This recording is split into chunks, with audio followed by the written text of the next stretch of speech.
What up, Alpha Team? It's DJ AlphaTyler back again with another episode of Around the Music. I think this is episode number 12.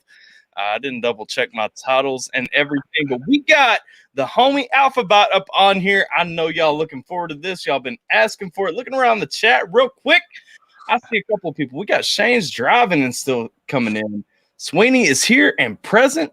Pete checking to see if Google is still removing the we got Wayne from Slow Kill. Wayne is a quick learner. Yes, he is. John says AT is slacking. I'm not slacking. It took us a minute to get everything. Come on now. Let's see. What up, everybody, though? And what up? Welcome to my homie Alphabyte over here. He is Alphabyte Music on YouTube. You can find the link to it down in the description at the very top. What's happening, brother? Yo, glad to be here, man. Like, I can't tell you. This has been maybe not even that long in the making, and since you offered, I've been excited. Yeah, man, I've been excited to have you on. So I think the first time I heard you, we were talking about this a minute ago. I think the very first time I heard your music was we were doing ATRL live reactions probably 2 weeks ago or something. Maybe it may have even been the after party on Friday, not even the main show on Thursday. Okay. And we came in with the live reactions, and somebody told me I had to hit up the International Cypher, and I was actually skipping out on the International Cypher, like straight up. Really? Just because like I showed up to the premiere and everything. A couple of days had passed. Everybody was dropping some music. Like, it pulled my reactions away and everything. And I was like, like, everybody gets pissed at me when I drop a 30, 45-minute reaction anyway. Fair. Like, yeah.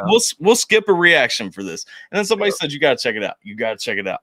And so I get onto it, and they wanted me to hit up you. They wanted me to hit up Scheme, of course, because Scheme's the homie, So we had to hit up Scheme, and a couple of other ones. And when I got through yours, I was like, God bless! Like, this guy's bringing some heat, dude. Much love, thank you.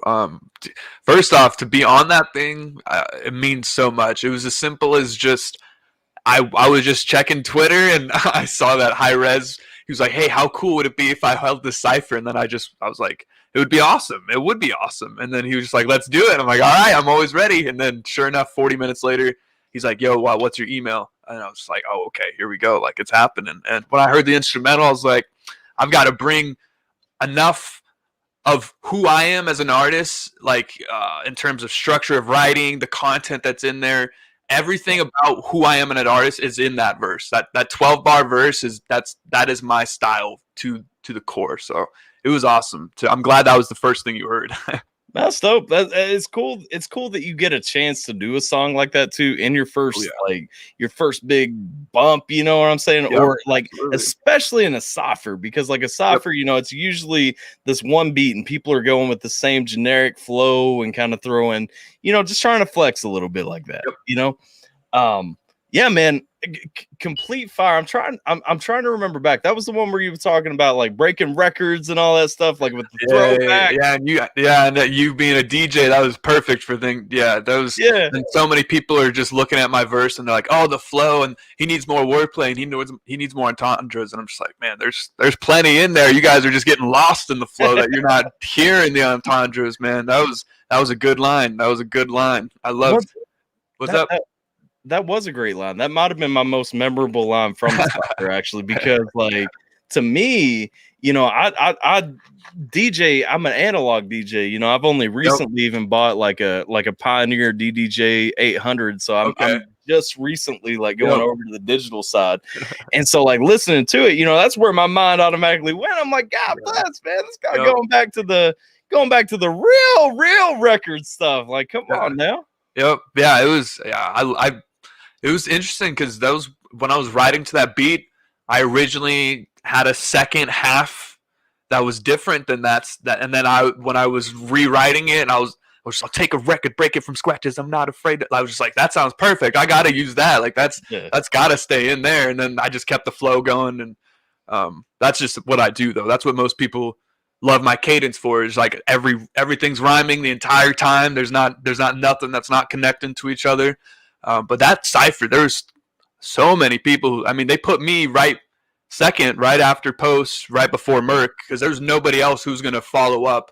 They had to put me after Merc or before Merc. Like, there was none doing it, because we were both the most aggressive ones on that thing. Yeah. Yeah, and then Postcard killed it too. I mean, I honestly, I can say through and through, I don't think there was anybody on that cipher that I felt like was just given a generic cipher verse. Yeah. You know what I mean? I agree completely. Nah, man. That was heat. So let me ask you about your background, because I've watched a couple of your videos, and I was noticing that zero board up in the back. I'm like, so do you skate? I'm trying to ride again, but I just haven't been able to find the time. That's more of like just a shout out to my youth. I spent so many years skating, but in Arizona with the summer now coming up, I'm not going to be able to hop on that board, man. I'm not trying to die outside anymore. I don't know how I could skate when I was young outside, like just hours endlessly under that sun. But yeah, not anymore, man. I want to just skate just to kind of cruise around, maybe see if I can do a couple of tricks that I used to be able to do, but yeah, I missed my chance with summer coming up again. Yeah. Did you ever skate? Yeah, I used to skate. I always rode the World Industries decks and listened to everybody tell me how stupid I was because they sucked and everything. Dude, so cheap though. Get a blank. That's all you need. Nah, man. So I went with World Industries originally because I'm like I like the art that was on the World Industries decks. Yeah. So, yeah. Like it had nothing to do with the deck construction or anything like that. Like, but I was like, like I can get some monster trucks, I can get some lucky tape and everything like that. Like I can get everything where I want it to be, but I want something that looks pretty when I pick it up. So like I always rocked with the World Industries decks. Yeah, I respect that. That's funny. Hey man, like it's a thing. I mean, wait, hold up. Let's see. We got. I don't want to skip over everything. Let's see. Pete says Post has a sexy voice. I guess. I mean, that ain't my thing, but do you? Oh, it's true. All alphas. Yeah, and I just trimmed mine up too. So yeah, it's no disrespect to you guys. Okay, that was my bad. I trimmed mine up like a week ago or something like that. But like, I mean, it was more of a neat thing. Yeah. Like cartoon chicks. Cartoon chicks ain't on the World Industries decks. That's where you got Flame Boy and Wet Willie. Yeah, Flame Boy and Wet Willie. Those are the ones. Those are the icons. Yeah. Yeah. That's funny. Cartoon chicks. Do you remember the Dungeons and Dragons deck? Like it used to be. It was in shoot. What was the little booklet that got mailed out all the time? I don't remember. First thing I think of is Dark Star. I don't know about Dungeons and decks. Yeah. So World Industries actually had a Dungeons and Dragons deck for a while. That's actually really cool. Yeah. Well, I played Dungeons and Dragons. I still play Dungeons and Dragons. Oh yeah, that shit's gnarly. I've got buddies that play every Sunday. They're like always inviting me. I'm like, that's my one day off. I can't just spend hours on my one day off doing that. I'm sorry. That's what I'm saying. Like I got a text last night. It was like, hey, what are your plans for tomorrow? I'm like, I'm busy, man. Like I can't devote like a whole night to play D&D. Yeah. Let's see. I came in at the end of the ATRL to catch the last half or more. Can't remember the kid's name at the pier toward the end. That was shoot. It starts with an M. Namson. Oh, Namson's dope. Yeah, that was cool. Namson. He's so polite and nice too. He's reaching out to like everybody, and that's what those ciphers are for. Namson is super cool. Like I don't know if you know my boy Hatter, Mad Hatter Reacts. Yeah. Oh yeah. Namson's always in his chat. I'm like, man, that's dope. Like you hanging out there, cool. like yeah, that's cool. Yeah. It means a lot. Anytime a person, yeah, I agree. I have a beard brush, Wayne, for the record. It's just that wiry. Yeah. So my issue right now is in my area they stopped selling the Honest Amish beard wax, and so I refuse to use other beard wax. I need to get into some mustache wax. Yeah. I can do. It's long enough to where I can do the spinning at the end. Yeah, but you can do that guy right there. Yeah, it just doesn't stay. It's not thick enough yet. Yeah, man, that's what I'm talking about. See, I used to do that too, but see, because I kind of got like the white trash line where it doesn't connect, Yep. Oh, I feel that. And so like the curl's nice. Yeah, you got to rely on the curl because of that exact reason. Yeah.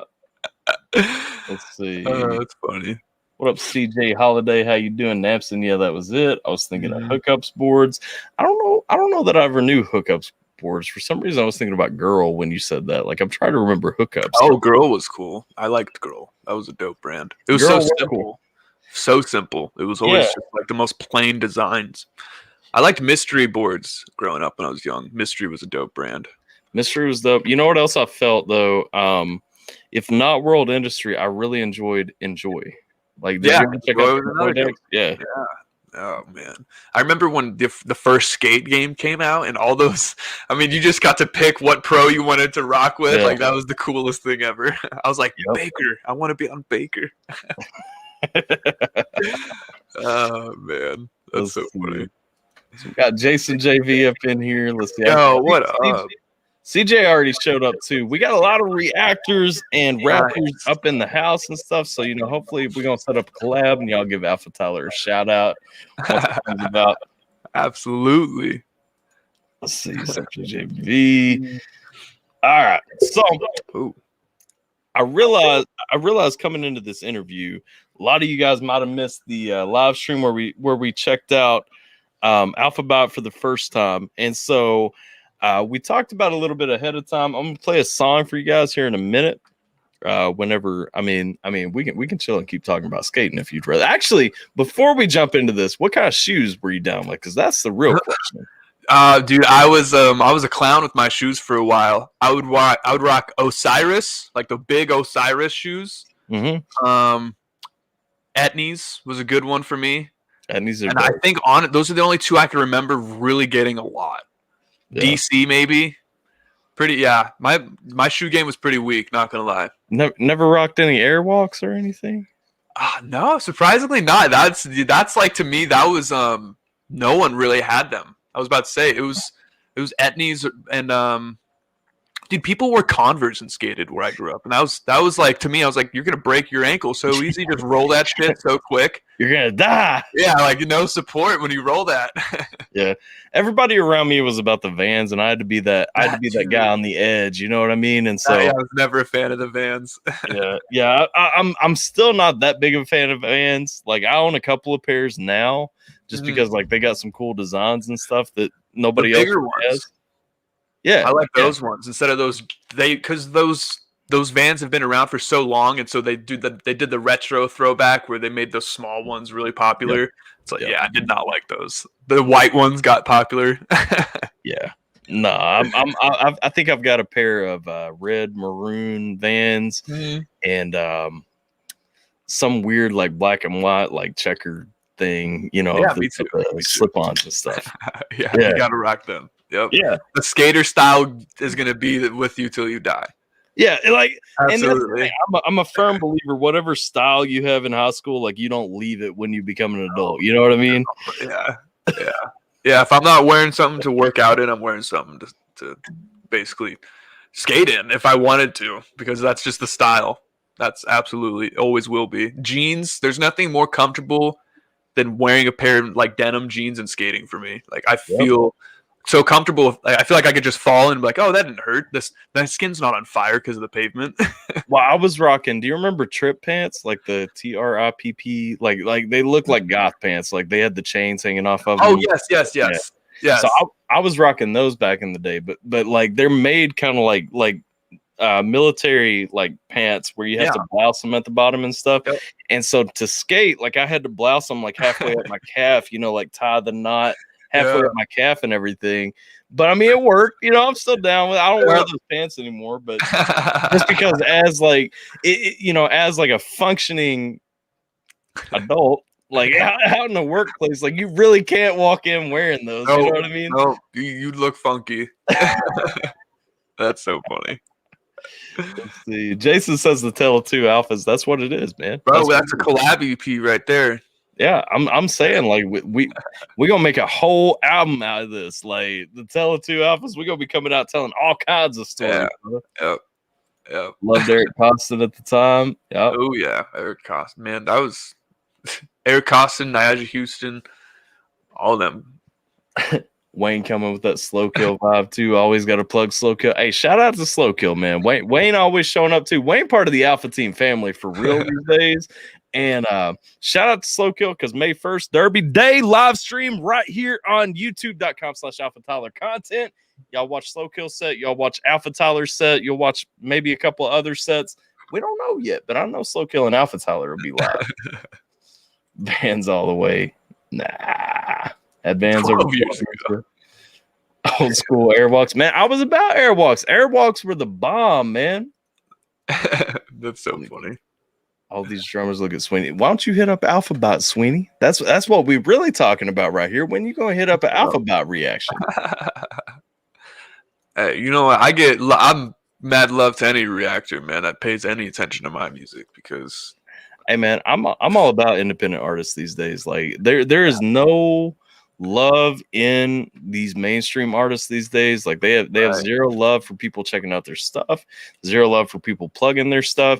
And honestly, like I'd rather rock with an artist that I can actually strike up like a conversation with. And real talk, if you listen to music, like all these mainstream dudes are so out of touch with music. Like you guys are the only ones actually still talking about something that matters, you know? Fair. Yeah. Oh yeah. Like, I mean, and that what's cool is how different everybody, because it's kind of like that. I remember hearing several MCs just come from the 90s saying like, if you sounded like anyone else, you got so much shit and you weren't even considered anything. And that's kind of where we are now. There's so much clutter. If you sound like something, you're not going to get like, no one's going to look at you anymore. Like you have to be ill as fuck now. Like in terms, like if that's what you're going for, you got to be ill. There's no like Merkham's is doing everything. Like the most diverse. Him and Samad Savage are. I mean, they're the most diverse. Like they're doing everything, and that's to me the epitome of what my point is in terms of breaking that clutter, because they're doing it all, and it makes you turn your head every time you hear them say something. Yep. Absolutely, man. Oh man. So Pete has a really good question for you. How do you keep drink out of your facial hair? You don't. You don't keep food out. You don't keep drinking. You don't keep anything out. It's always there, and you always have to wash it. Yeah, oof, it's rough. Girlfriend won't even kiss me unless I wash it after I eat. It's just like, that's barbecue sauce in your beard. I'm just like, I don't know. I'm sorry. Yeah. My wife looks over at me sometimes. She's like, you got crumbs right there. I'm like, oh, digging through. Like you start looking like a monkey digging through, like picking out the bugs. Yeah. Hey, I feel that. That's funny. DJ, the black and orange Osiris were my favorite. Oh, that's back on that. Hey, that's back on the face shoes right there. Those I had I can remember the brand that the model that I really liked. They were called NYC 83s, and they looked like giant moon shoes. Like they were so big, but I loved them because they had like a black and gold design one, and then they had a black and green design. I was raised by my grandparents, and so anytime they took me to get new shoes, and I just go to the same store, to the same aisle, and just get a different color of the same shoe. Like, well, look, man, this is what I love right now. This is what I'm feeling. Yeah, they lasted me a while when I skated. I mean, that's the reality of why I got those shoes, because they didn't tear within fucking a couple months. Yeah. Yeah, I feel that. That's why I liked Airwalks. I moved to Airwalks actually before I started skating. I moved to Airwalks from Nikes because my Nikes kept ripping out on the side all the time. And I'm like, yeah.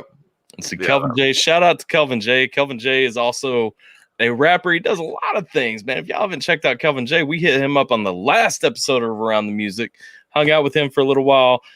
Kelvin J says, blessings to everyone. Send me that new single before it releases so we can drop an early reaction to it. All right, man. We're going to hit that up for sure. Nice. Yo, congrats on the new single release, man. Yeah. He got a bunch of stuff coming up, actually. He just had a track drop a couple of weeks ago right there. But yeah. Kelvin's making big things, and he's working on that Uncle Tom Part 2 documentary. Nice, a documentary. He's working on. I think he said he was working on the music for it. Yep. Wow, that's awesome. Got my white with black trim Vans. You got drunk and You'll never forget those shoes. Yep. Or maybe he will. Maybe he's immediately he forgot. Yeah, he's just like, well. Kelvin J hopping up that question about the beer juice. Who would buy? Wait, what? Who would Staying over? Shit. It was staying over a lot. Oh man. A lot of people, a lot of things. A lot of people, a lot of things. Right, there's the answer. Tasty kisses. Love skating. Upgraded to a one wheel now though. You riding a unicycle? What's a one wheel? Yeah, what does that mean? I don't know where we're going with that, but if you're talking about a unicycle, man, you got some skills. A one wheel. Let's see. True old school shoe vision streetwear. I don't even know that, man. You out of my depth. Maybe, yeah, I don't know if I would have to see something, maybe. I'm also young. I'm a young cat. He is young. Let's see. We got Shane. What up, Alpha Team? What up, Shane? Yeah. Welcome back. This really is the Alpha Team today. Yeah, I know. We got that double alpha energy going on right now. Yep. And dude, look at our chairs are like the exact same too. Pete, man, what?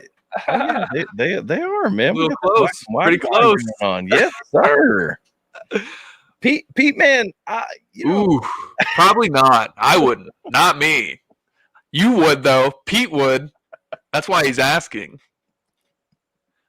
Because my dad sucks, so that's easy for me to answer.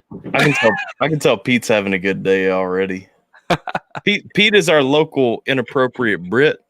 He comes over. Oh, nice. From the UK. He hasn't said cunt yet?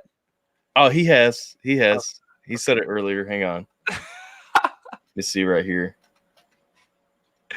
He said it earlier. I can't highlight it because YouTube automatically blocked it, so I had to approve it through. But yeah, he has. Nice. That's how you know he's really Brit. Yeah, no joke. Like he jumps on the community stream sometimes, and it's like he gets pissed at his phone, and it's just nonstop right there. Like, man, you're gonna get me demonetized. One wheel is like a skateboard with one big wheel in the middle. I've not heard of those. I think I kind of can visualize this because I've seen it before, but I did not think it was a real thing you can like get good with. Wow. Apparently it's nothing like a unicycle. Yeah. I'm getting old, man. Like, yeah, Shane's heard of it, Kelvin. All right. I've never heard of it. I haven't either. But all right, let's check out a song now. I was trying to keep caught up on the chat because I have a horrible habit of getting way behind in the chat during these. Yeah. And then you know, I'll try to ignore some things and everybody's like, yeah, well, man, go back. And so, you know, we're just keeping current right now. But to kick us off, I mean, we're going to check out this song. I've already checked it out. You can see by the blue like right there that I've liked it as well. I think. Thank you for that, by the way. If I'm not mistaken, I think this was the first one that we caught when I was catching your music after the international cipher. This is the first one that we stopped by and listened to and all that. And so I'm excited to go back to it because I know I missed a lot of things my first time through, but also the song was really dope. Like, thank you. Yeah, it was fun to write. This was, have you ever heard of the artist Cal Scrooby? Yeah. Yep. This was the first time I looked for a beat that's like a Cal Scrooby type beat, and it was this beat, and I was like, oh, I love this. So it was fun to write to. That's the I'm Fried guy, right? Yeah. Yep. Yeah. Yep. I love that song so much. Yep. Like every time I listen to the song, I'm like, this guy just it's low key the smartest song that's probably ever been made. You know what I mean? Clever. Yeah. Yeah. All right, let's check out Automatic by Alphabyte. Now, a little bit behind the scene. Apparently, he was going for that Cal Scrooby. I don't know how you say that guy's name. I heard him say it like Scrooby's like his alter alias, apparently. Okay. Yeah. This is his first time going for that kind of vibe. So let's check out this song.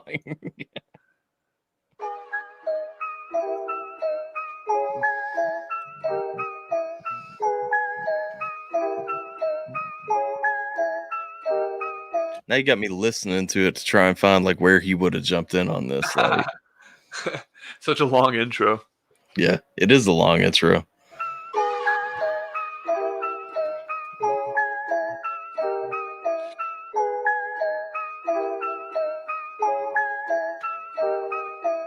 2020's image is livid. I'm not the city type. I'd rather be at home when I'm writing. I feel my gritty side. Scratch and claw the surface. This quarantine is a chore to life. A shaman in his prime. A youngin' that knows that he's sure to find out more to. So was it intentional, like coming through with the 2020, talking about, you know, you prefer stay at home and rotting and everything, talking about the quarantine and all that? Was all that, like, that was where you were going with that bar right there, right? Yeah, exactly. That was where we were too. Especially, I think it was maybe like June, maybe July, and I was just like, yeah, this is perfect for me. I was doing this already. Like, I'd rather be at home writing, you know, than be outside. I'm not the city type, you know. Yeah. So, like, I'm not going out with you. So this quarantine worked out for you and everything. Yes. Oh man, this was a great thing for me. Music, and then I've got like a home gym set up. So yep. Let you focus on life. Hey, that's something I explained too a while back. Like, real talk. I mean, like, COVID's terrible. Don't get me wrong on that. Like, you know, it's a terrible thing, but you know, I mean, for some of us, like, we've advanced some goals, advanced some dreams and everything with that extra time.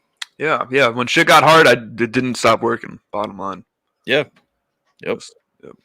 Same here. Yeah. That's also just how I am. If I'm not doing stuff, I get like depressed. Yeah, I feel that. I have to keep my mind busy, or I start focusing on little stuff too much. Yeah. Yep. Right, let's go. Surface is quarantine, it's a chore to life. A shaman in his prime, a youngin' that knows that he's sure to find out more to fight. OCD with the rhymes unorganized. Patterns are killing me. Jeffrey Dahmer's been drilling me, dripping acid and filling me. I'm so nasty, good trilogies. Fuck the right to my symphonies. I've been swiping my enemies. Fuck the bike and amphetamines. I'm a veteran setting V like the bar was ahead of me. So pathetic, won't credit me. I've been killing every track that's just a warm up in therapy. I've been pouring out my feelings, how I swore at my destiny. We got a few things in that too. I mean, shout out to Absinthe right there. I mean, we talking about dripping Absinthe. You know, I feel like that's an easy one to skip over. Shows a little bit of culture, a little bit of class. You know, to go with that beard right there and everything. We talking. So you talking like straight up no amphetamines or anything. Like, you talking swearing off of all that stuff. And so like pretty much the only thing you got going on that is the smoke, right? Yeah, I've really just psychedelics, and then I'll be smoking weed. Yeah, that's all I got. That's all I'd be doing. Which is smart. Which is smart, because the rest of that stuff is nonsense. I mean, for real. Like, yeah, I've got a history, so it's easy to learn from that shit at such a young age. I'm blessed to have, so that's something I just carry, especially in my music. It bleeds into my music, as you can hear. And it's about how can you creatively express it. Like, I'm going for this aggressive style. So how, and then like the amphetamines, that was strong. Like, for me, that was like a really strong way of just like narrowing specifically what kind of drug, and like just that kind of pocket. So yeah, it was, yes. Cool question. Well, it fit too. So shout out for that, because I mean, one thing I always like when I'm listening to like a rhyme scheme or something is when somebody takes a tough word to really fit into a rhyme scheme and makes it work. Yeah. I think like a really extreme example. I mean, going back, I don't know if you listen to Tool. I listened to Tool. Going back to Tool, I mean, in Schism, they talk about they throw the word juxtaposed in there, and I'm like, I got to pull out a freaking dictionary to even figure out what this means. Like, yeah, my girlfriend has showed me a little bit of Tool, and everything I've heard, I was just like, no wonder why people rave about this. Because they just recently, their music got put on like all platforms recently. Yeah. And that was like a big deal. And I was like listening to it, and I was like, holy crap, this is awesome. Yeah. Yeah. For real. Shout out Tool. Let's go. I'm a veteran setting V like the bar was ahead of me. So pathetic, won't credit me. I've been killing every track that's just a warm up in therapy. I've been pouring out my feelings, how I swore at my destiny. Transitions whipping, my hands gripping, no slipping. I land quick, then I'm flipping for ransom. No decision like Manson. I've been living in outcast with the vision. The psychedelic twisted, that's why I'm so conflicted. My rhymes are somewhat gifted. My mind is always shifting divine. My eyes are lifted, the vine. We climb and live and survive. Our tribe is livid combined. The die of sin in the trials, the final fitted. No twilight, no idols lit in. This beat I'm ripping like 23, I could lead with Pippin. The weed is kicking like Peter Griffin. I'm drooling, my seed is dripping. Won't cool it, the keys ignition is heated. I leave it wishing to feel it, the speed I'm missing. I need it, my theme's ambition. Alright, kinda, I see the talent, you need the balance. It's like every time I ride, I can see the fountain. I scream from mountains, Arizona summer. The heat's astounded, the reef is pounded. Like, let me in, police surrounded. Each lethal round is how I be reaching. What people found in my music, I bleed on beats, my style is so sweet nostalgic. Each week my ballad is equal out to the effort like he was doubted. Equal out to the effort like he was doubted. You're all about to witness how bullets with blood predicted. The time of the alpha's risen. I spit it so foul and grim when I level up. I've been winning, developing, said I'm driven. So tell them the gas I'm filling. To hell with it, automatic. I know that you squad of addicts. Once sober up, get ecstatic. Try open up, don't you panic. This hand is out, I've been reaching. You're stranded now, I've been reading. Your standard is how to beat 'em. I landed, planted, my feet in. We'll stand at hand in this beating. Bars. Hey, man. Trying to let the beat in. There we go. Just to start up again.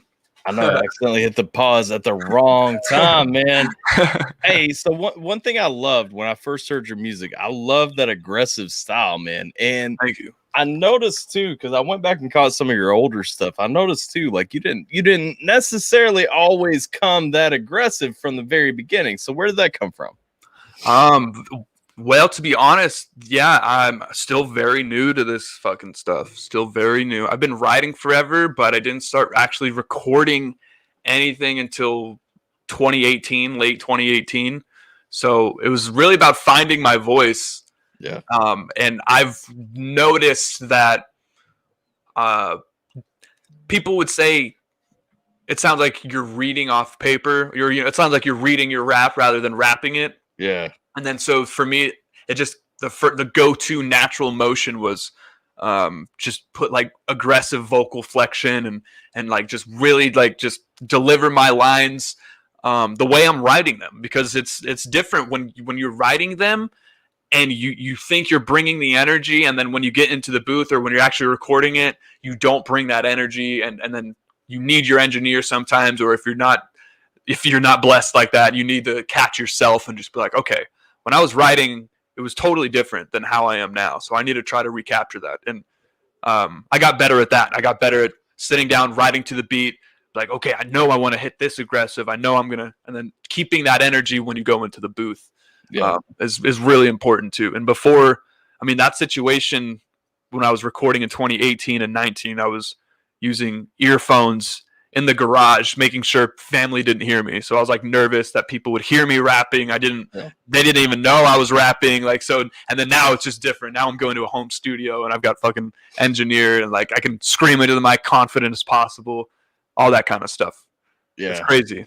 So you have a consistent, like a steady engineer that you use. You don't do like personal and stuff like that. Yeah. He's become a friend at this point. I met him through a friend. And yeah, he actually is.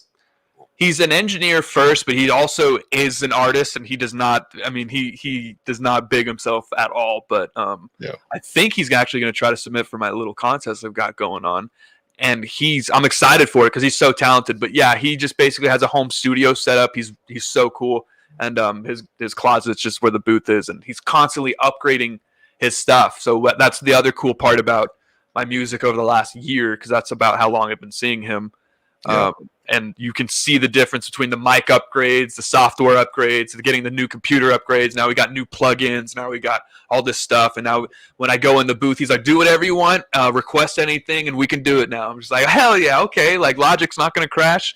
You know, all this cool stuff will happen now. Yeah. Right on. I want to learn it all myself one day. That's for sure. It's a process, man. Like, I just don't rush it. Like, that's the thing. That's what I tell people is like, pick up what you can here and there. But I mean, to me, mixing, producing, and everything is a lot about like feel. You know what I mean? The feel of the song and everything. Wayne said, "Keep moving or go stagnant." Yes, sir. Kelvin, peace out. I'm sure that you're gone by now, but appreciate you, brother. Keep killing it. Alphabyte music, absolutely. Yo, much love, man. Alphabyte likes aggressive. You should Check out Slow Kill Wayne always with that plug. Scheme saying, "What up, hotties? What up, Scheme?" Yo, Scheme, how you doing, my G? Man, I want to make a song with him so bad. He's so fucking funny. Hey, I love everything I hear from him. Even the cipher, he made like a statement on that cipher. Like people took it so serious. They take his music so serious, but I think I everybody. want to be with him so bad on a song. It would be such a funny contrast. I think everybody's always digging for something with Scheme. Like that's the thing too. Like Scheme can go 100 different directions. It's like I put my boy Highly Combustible Reacts. I told him the other day, I'm like, check out Drones. I'm like, be ready to break it all down when you check out the reaction to it. I'm like, go through it, break every bar down. And he gets into it. I'm watching the reaction. He's like, I can't catch all this. He's like, I'm like, most of it was just trolling too. Like, like a lot of it, he was just trolling through it. You know? Yeah, it's Like, true. It's absolutely true. It was a big middle finger. Like that's yeah, absolutely. It's funny because he's when I maybe a year ago or so, when I don't know how I first came about him, but my first impression of Wee Scheme was intimidated because of he had such a strong opinion of, and like if it was not a dumb, it was articulated. It was like if he did not like my music, it would be for a lot of reasons, and so I'd be like, shit. So if he doesn't like my music, then there's a lot I need to work on. So when he gives me like my ups, it means a lot because he's a fucking harsh ass, and so I'm like, yo, that's dope as fuck. Like he doesn't think it's shit. Like that means I'm doing something right. Scheme will be painfully honest to a fault. Yeah, absolutely. Yeah, Hey. his new album was dope. That pop punk is dead. Yeah, It really was. Pete went ahead and shouted that out too. But yeah, it was very dope. I'm a big fan of it. I had a big smile on my face when I heard the first song because there's like a drop and then he starts singing and I was like, oh my gosh, what is this? Dude, it's nostalgia though. I mean, real talk. Like it's all nostalgia. Like going back to like what we grew up in. You grew up in the skater scene. I grew up in the skater scene. Like that's the thing, going back to what we grew up in. Like we grew up listening to that stuff just because like maybe it was cliche, whatever the case. But I mean, come on now. I saw a tweet, or I think it was a tweet. Samad Savage was like, "I feel like I'm skating in the garage with my white friends again." I was like, "Yo, really? It does though. Yo, it does feel like that." It was such a good capture for the vibe. I saw that. That goes back to what we were talking about with Samad earlier, though. Like how funny dude is, and like just how, just how real the dude is. You know what I'm saying? Like, oh yeah. Just a funny statement out there. Like, come on now. Especially everybody fighting over black and white right now, and then like, dude comes out and makes. I saw it. I was like, man, you got my chuckles in for real. Yeah, he's so funny. Let's see, it's fantastic. Don't boost his ego. I can't help it. His ego's already too huge. Like nothing I can say will deflate it. No lie. Every best song I've ever made is unreleased. If you saw the list of features on this album, you'd poop your pants. Nice. You talking about that? You talking about that big 100K album, right? Yeah, that I'm excited for. I saw him post about that. I was like, he's just been sitting on this. Are you on it? No, I wish. Scheme, why ain't he on it? Scheme will do something eventually. We got a long life to live. I hope. I'm just playing. Yeah, no, dude. The last reaction I did to Scheme when he was doing that Alfred's challenge. Yeah. Oh man, that was fun. Did you break down? I didn't even touch it, man. I was going to, and everybody kept requesting some things from me. I was going to, but I know, like, with the Scheme song, like, I come into it with a different mindset, I think, because I know that Scheme is going to say a ton. And so, like, I literally am just looking for everything in Scheme's music because I know every line is going to have something crazy. And so by the time, like, I got through what people were asking for from me and everything, and I got around to it, like, the deadline was gone. I was like, well. Yeah, I love Scheme. Don't get me wrong. Like, I wanted to do the breakdown and try and get the best breakdown, but like, it was fun. It was a good song. I ended up with all and it's just the way I absorb music. I hear the cadences, the schemes. I hear the actual physical structure of the lyrics, like the skeleton of the song. People describe the skeleton of the song as the beat. In my head, it's the lyrics because that's all I'm like really listening to. So for his entire thing, and he was doing it dope. His schemes on that were super complex than more so than he usually does. And so when I was breaking that down, I was like, oh my gosh, he can change his name to We Scheme, like SCHEME. Like he's dope. He's an underrated writer. Even just from that schematic perspective. When I first found Scheme, like I assumed that was like the joke behind his name because I knew that he was like breaking down bars and everything, and so I assumed like Scheme SKEEM, yeah, play on Scheme like SCHEME, and so yeah, it's smart, it's clever. It's because even SCHEME is a homophone. Like you can pull a scheme on someone, and then you got like schematics. Like it's cool. It's really dope. I love it. Yep. Smart as that guy. When is that song coming out? I Am. I don't know what I Am was for, but I Am.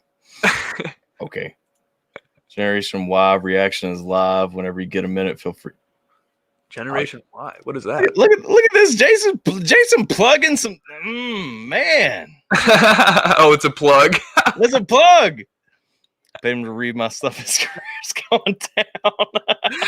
Amazing. Bridgewood, yep.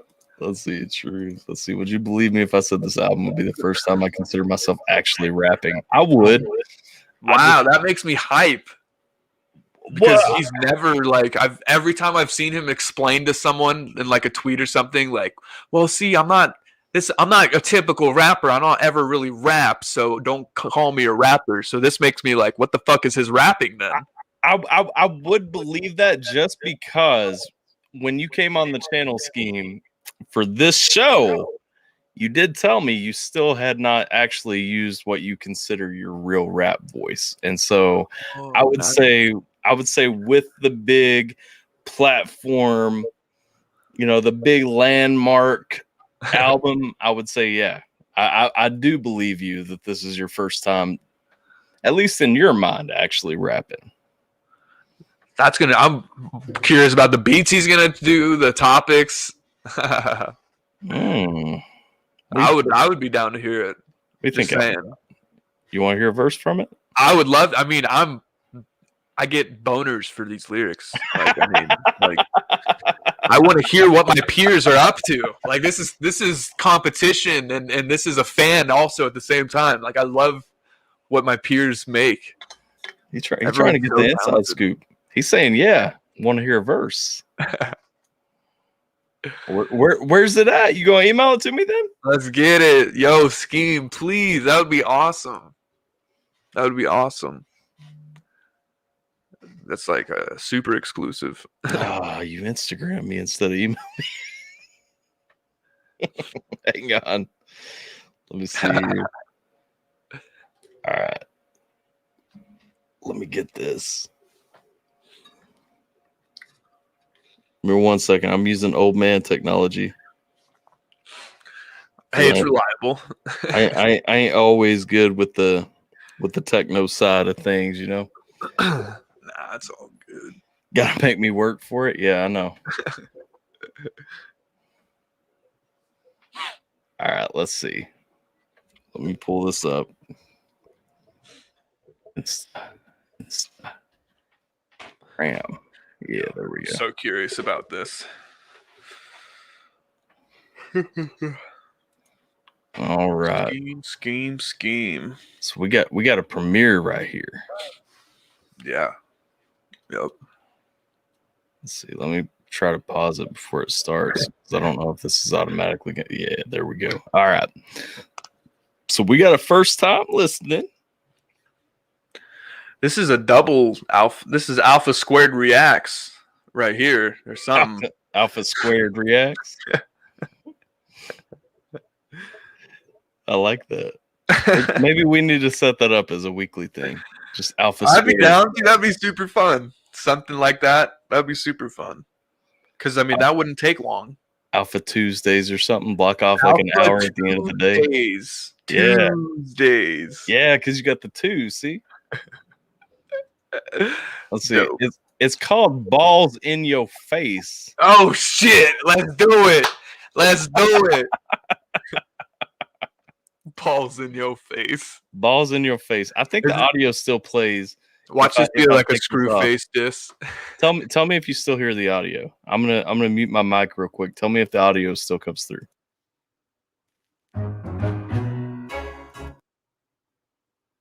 They come through? Wait, for that second it did. Okay, yeah. Cool. Just for that second. Okay. So let me put my headphones on here so I can get the full effect. Did I hear that sounded like a band? Like a fucking circus band was starting. Like for freak shows, gather around. Like that sounded... Yeah, it sounded like we had some strings going right there, right? Wayne also asked for shots earlier. I don't think you drink, but I'll take a big gulp. I was about to say I can take a bong rip, but I don't have any beer on me. A little bit more setup, I think, for that. You know what? I'll just take a big gulp for both of us. Let's see. Got to make you work for it. Here's my water. So this is the unfinished version. Be prepared for an album of this with the most insane features ever in like a year when I hit 100K. It ain't gonna take a year. You're at 70 right now, man. Yeah, it's not gonna take a year. I've been watching Scheme blow up over the past couple of months. I'm just saying, since September, like you jump. He's doing everything right. Yeah. And he's got fucking awesome, cool followings, like Epic Rap Battle. Like that's fucking dope. Like I mean, that's cool as fuck. The thing to me is like Scheme's got the community. You know what I mean? Like, yeah. Like he keeps getting like he's doing the networking perfectly. Like it's organic. It's not bullshit. Like it's beautiful to see. Yep, it is. Balls in your face. All right, let's go. Balls in your face. In yo face. Sorry, not yours. All right, let's do this. You can hear it, right? Yep. All right, I'm gonna back it up to the beginning. Ba-dum-ba-bum. So we can get the full big band feel. Yeah.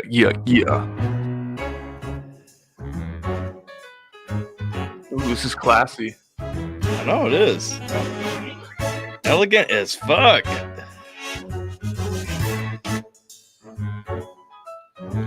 I think that everybody wanna fess up on the bit of the thing, cause it's not on every beat. Sorry, I was slow it down, but I prefer to catch you up and go fess up. I would slow it down, but I prefer to catch you up. Oh, I was just caught on that flow right there, man. That was right out of the bat. That was fast as shit. No build up, nothing else. We coming out the gate going on it. Okay. That was a lot. Those 2 bars were like structured with so many syllables. That was beautiful. Yep. I wasn't expecting that coming off the Pink Panther vibes, like Jason just said. Pink Panther, yeah, that's right. All right, let's go. Let me get my bearings. Yeah, that's fucking hype. On the bit of the thing, cause it's not on every beat. Sorry, I was slow it down, but I prefer to catch you up and go fast, so baby, play me on repeat. Ferrari, why am I shouting out a car though? Wouldn't even buy it if I could afford the cargo. Never get to try burn them. Hang on. Why am I shouting out a car though? Wouldn't even buy it if I couldn't fit the cargo. Fast like a Ferrari too. He's got a cool little theme going with the car. Coming with all these cars and everything right there, talking about not shouting out the big cars and everything. Trying not. That was quicker than Tyler finishes with this girl. I told you there would be some roasting. Oh man. What up, Highly Combustible Reacts? We were actually just talking about you a minute ago. We're checking out some unreleased Scheme right now. And it's amazing. This is fucking phenomenal. We got Alpha Reacts Squared happening right now. Very first time. It'll be on Tuesdays from now on. Absolutely. Every Tuesday at 5. That's the plug. If I could afford the cargo, never get the driver, the money is a no-go, so go off in my truck for some pro-go. I'm a nerdy Latino with some white skin. What they wanna know what blood runs in my kin. Label on the label and you're labeling the label. Try to turn humanity into a bunch of picture fable.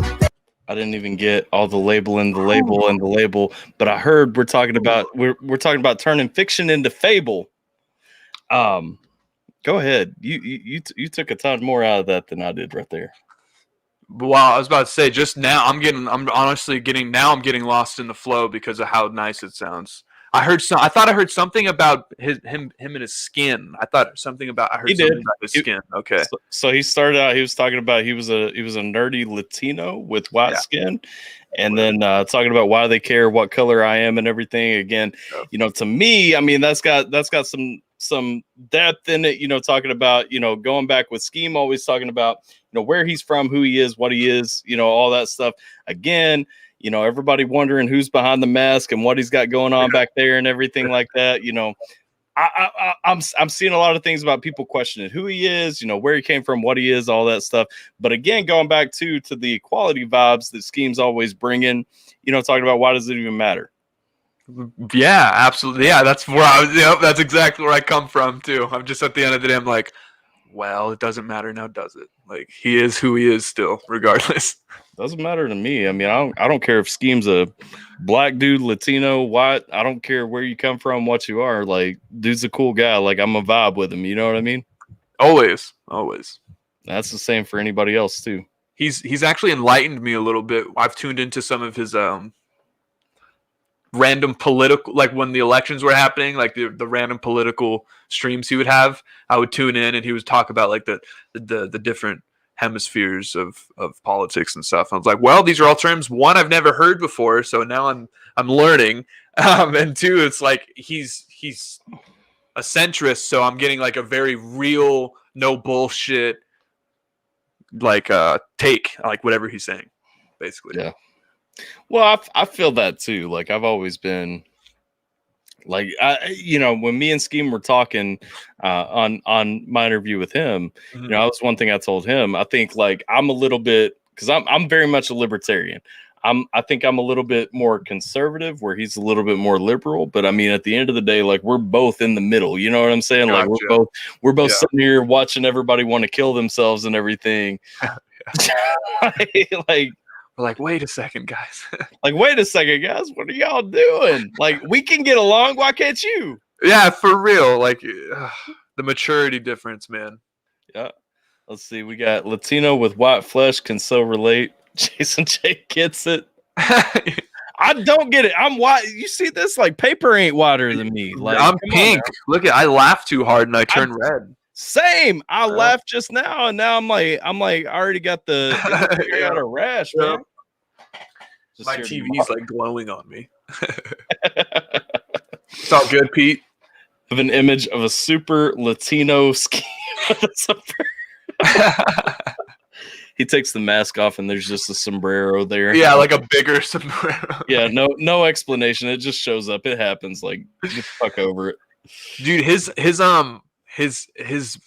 logo designs and all the little animations that he has for like his family, like the little Wii Scheme, and then like his wife, like all, they're so cool. Like, and then he has it's like the most perfect. Like, you can do everything with it. I want something like that. It's so cool.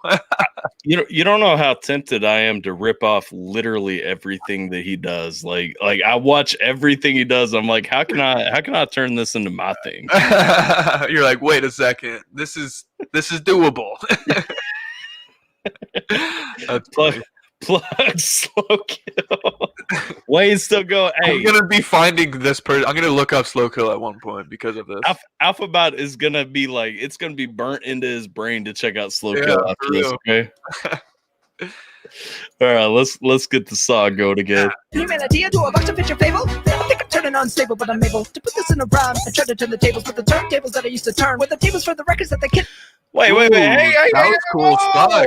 You know I'm coming in on that. Wait, hang on a second. We talking about turning the tables with the turntables that you used to turn. Was turning. Ooh. When were you DJing, Scheme? Yo, let's go. That's awesome. We have more. Apparently, we didn't go deep enough in that interview because apparently we have more to talk about right now. Right. Oh God. And the tables with the turntable. Wait, what? This is so good. Like, this is so good. Scheme's fucking going in on this. Hell yeah, it's good. Clarity's perfect. Like, everything about it. Yeah, it's smooth, and this is unfinished too. I know he's probably gonna do a bunch more because I think probably. Let me listen for a second.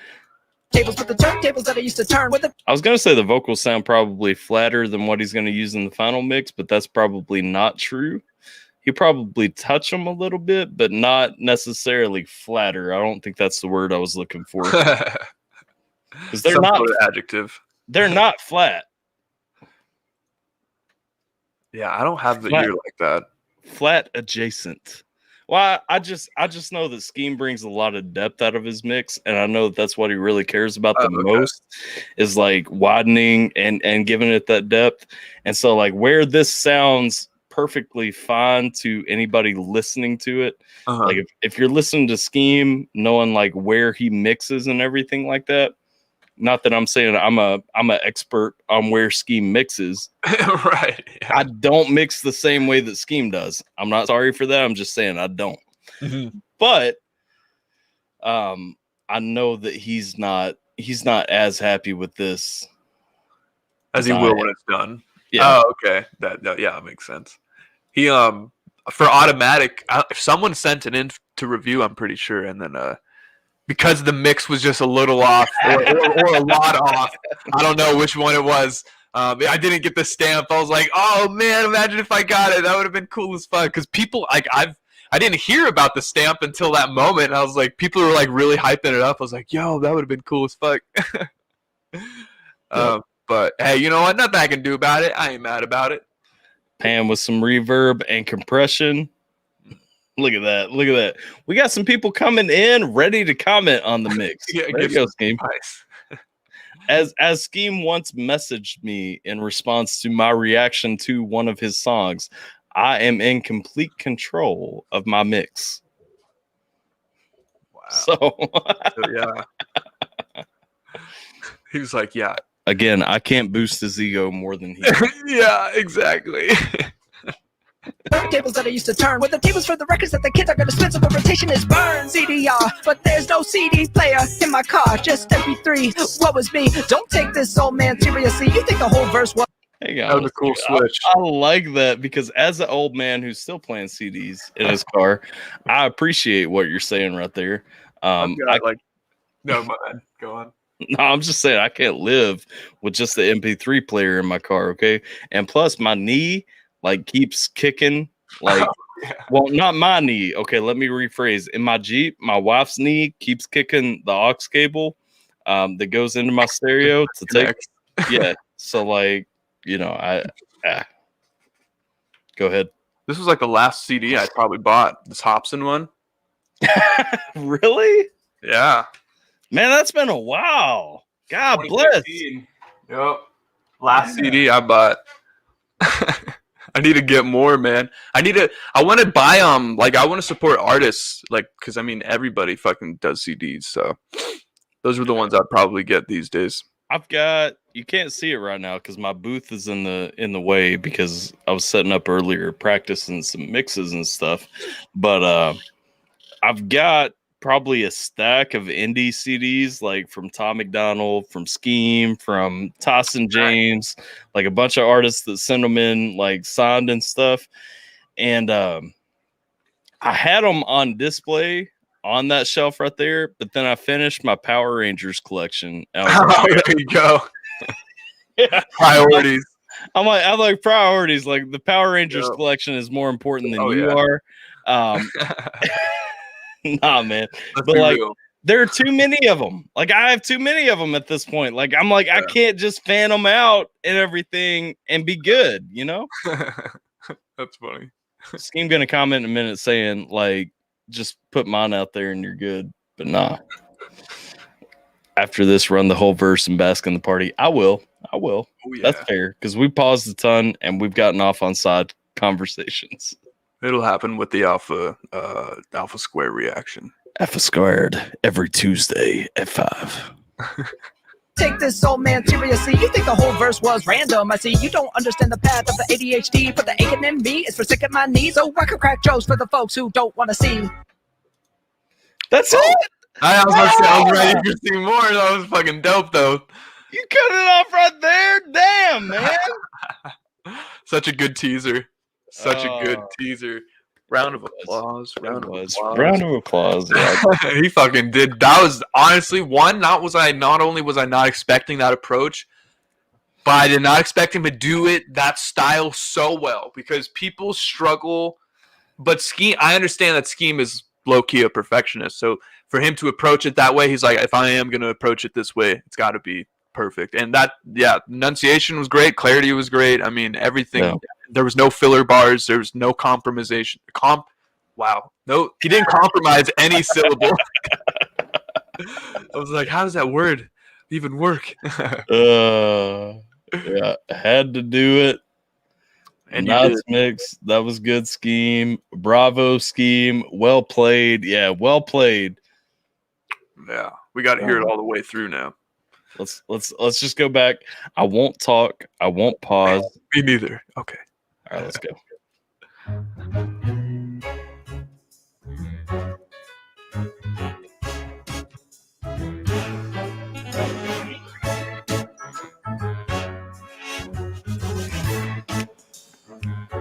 Yeah.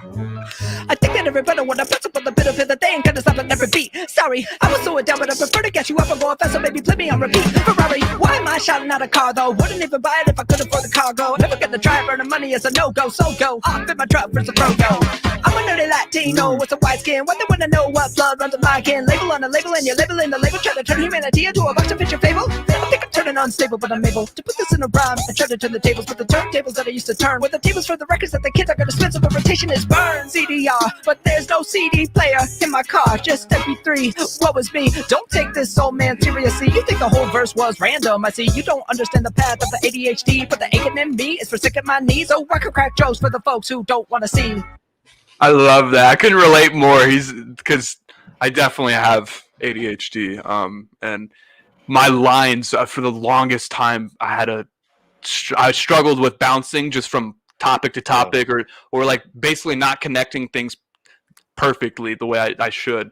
Even to this day, I'm trying to get better at it. And then people see it as random. It's like no, they're not just random. It all kind of makes sense. It's scatterbrain. That's just the way my brain works sometimes. But that's the way like I can personally relate to when I hear like no, it's not just random. It's not just a random verse. It's all actually something that's cohesive. But it's ADHD. I'm sorry. I see like the ADHD lines right there, like saying this is potentially ADHD. Did you unsend the link to me? Because something just popped up saying the link has been unsent. So tell me if that was from you, please. Because I get talk about ADHD, right? Anyway. Talking about the ADHD lines, I mean, I see it as like, you know, he's seeing the paths, he's seeing like all these things that he's running down, talking to, kind of hitting and going through. Mm-hmm. Oh yes, link redacted. Thank you for at least confirming with me, because like that would have literally drove me crazy if it was just sitting there. Peace out, Wayne. What? Gotta eat dinner. Good chatting. Alphabyte, solid stuff for good measure. Slow kill. Hey, much love, man. Checking out Slow Kill. Nice meeting you. Burning it into your brain. Yeah. But no, like to me, like the ADHD part was like the kind of the flip over, saying, you know what, like all these things are linked, because even he's coming into the CDR and everything, talking about like being able to burn it and everything. Like you can't burn it, you can't burn him, you can't burn the CDR because you don't even have a CD player in your car and all that stuff. Like that was some hidden stuff to me. Everything was linked together. So you think it's like an ADHD line, you know, going through, jumping from topic to topic to topic, but there is the link and everything that's bringing it all together. Yeah, absolutely. Yeah, and that was just the one verse, so that's gonna be hyped to hear. I'll be excited to hear it. Some people apparently want to see the hang on, you know you're wrong said at some point he wanted to see the hook. He's gone. We Scheme says, got to set up for a stream. Peace out. Have a good night, brother. Much love, Scheme. Thanks for hanging out, man. Yep, for real. Have a good night. Phil says, hey, AlphaTyler, what up? Phil, how you doing? Phil. The homie Phil rolling through. All right, so before Scheme came in and kind of took the spotlight, and we got this Alpha Squared Reacts, going on and everything. What's up on your writing process? Because we talked about who you are, kind of where you come from, some of your things and everything. We talked about your engineer. What does your writing process look like? Because that's what everybody always asks about. Yeah. So it's probably more chaotic than most people's, to be honest, because I like to work on multiple songs at once. Like the most I'll be writing at once is probably 15 different songs, and it's generally because it's so easy for me to basically hear a beat and then just get lost in it. Yeah. And so I'll listen to so many and I'll fall in love with so many. And if I have writer's block, for lack of a better word, in one area, it's so easy to just go to the next vibe and be like, yo, it's pouring out of me over here. It's not pouring out of me over here. So I like having that wide array of options, basically. And when it comes to physically writing, I'll let that instrumental play and I'll catch my flow and basically kind of freestyle until I find an opening bar that I know I can just basically like tree off of, like it's Alphabyte on the mic, and I'd like to welcome the presence of, like, those syllables are lined up to fill that first bar measure perfectly. So now I can just copy that exact same syllable and scheme structure, the whole 12, and boom, that's my 12. But it changes, like the cadence and the flow will change, but generally the actual syllable counts are kind of the same. So I'm very picky with making sure if there's a change in the beat, if there's a drop in the beat, like an automatic, I hit every drop there was. I made sure that every drop there was a flow switch, a cadence change, or a vocal flexion that would make it seem more intense. And that's because I heard Eminem and like Tupac say that they make sure that if, there's a violin that gets added halfway through the song, I'm going to change the topic. It's going to get a little bit darker and grimmer because you can feel it more. You can feel the weight and the emotion behind the words when the instrumentals change. So that kind of thing is always with me. And yeah, it's been like that for the longest time. I'd say since I've started writing again in the last couple of years, it's always just been write a bunch of different songs at once, and then it's satisfying when they all finish around the same time, because they generally do finish around like all at once. It's never just one at a time. Yeah. So you very much, for the most part, you keep writing when you have the beat, rather than like having notebooks full of lyrics looking for a beat that fits them and stuff like that. Right. Exactly. Yeah. My notes section is it'll be the note will say the song title, and then right underneath it's usually the YouTube link, or if it's not a YouTube link, like it's a Google Drive and I have the beat like purchased already, because usually I won't purchase it until I have the song written and finished, because I don't want to, just in case maybe someone gets exclusives for it and the beat's not available anymore. But yeah, basically it's a really good system for me. It works. Very efficient. Yeah. No, I feel that. Like, to me personally, like, you need to be writing to the beat. I keep some verses and stuff that I keep written, like, in case I want to drop something like randomly or something, which I don't drop a ton of rap or anything like that. Like, I mostly focus on the YouTube, focus on like my physical DJ business and stuff like that, like all that. Right. But like, in case I want to drop a song, because I do make music, plug. Just saying. But I do make music, and so to me, it's more natural though if I wait until I have a beat, just to feel where the beat's coming from and kind of pull from that, see what I'm thinking, all that stuff. Right. Yeah, I can tell you there's only been 2 times that I've had something basically written for like a feature or a collab, and then it never came through. So I have like this nice long verse, or I have a whole song written, and then I'll find an instrumental, and I'll be like, okay, I can either keep the same cadence or speed up the cadence or slow down the cadence to fit the BPM for the beat. So there's only been, and one of them's on my album that's coming out, Bullets with Blood, and the other one is on the mixtape that's coming out. It has been released already. The song, it's called "Failed to Submit," and originally it was supposed to be for a Kato, Kato on the beat or Kato on the track contest. And I guess I missed the deadline for the beat that I was originally writing to, and it was so dope. And the beat disappeared, and I was like, okay, well, there goes that idea. So I found the Shady Cypher 2.0 from back in like 2011 or whatever, with Yellow Wolf and Slaughterhouse and Eminem on it. Yeah. And the written I had fit perfectly for it. So I was like, okay, I'm gonna snag that. But yeah, rarely does it happen where I have something written. I'm like, okay, let me just plug it into a different beat.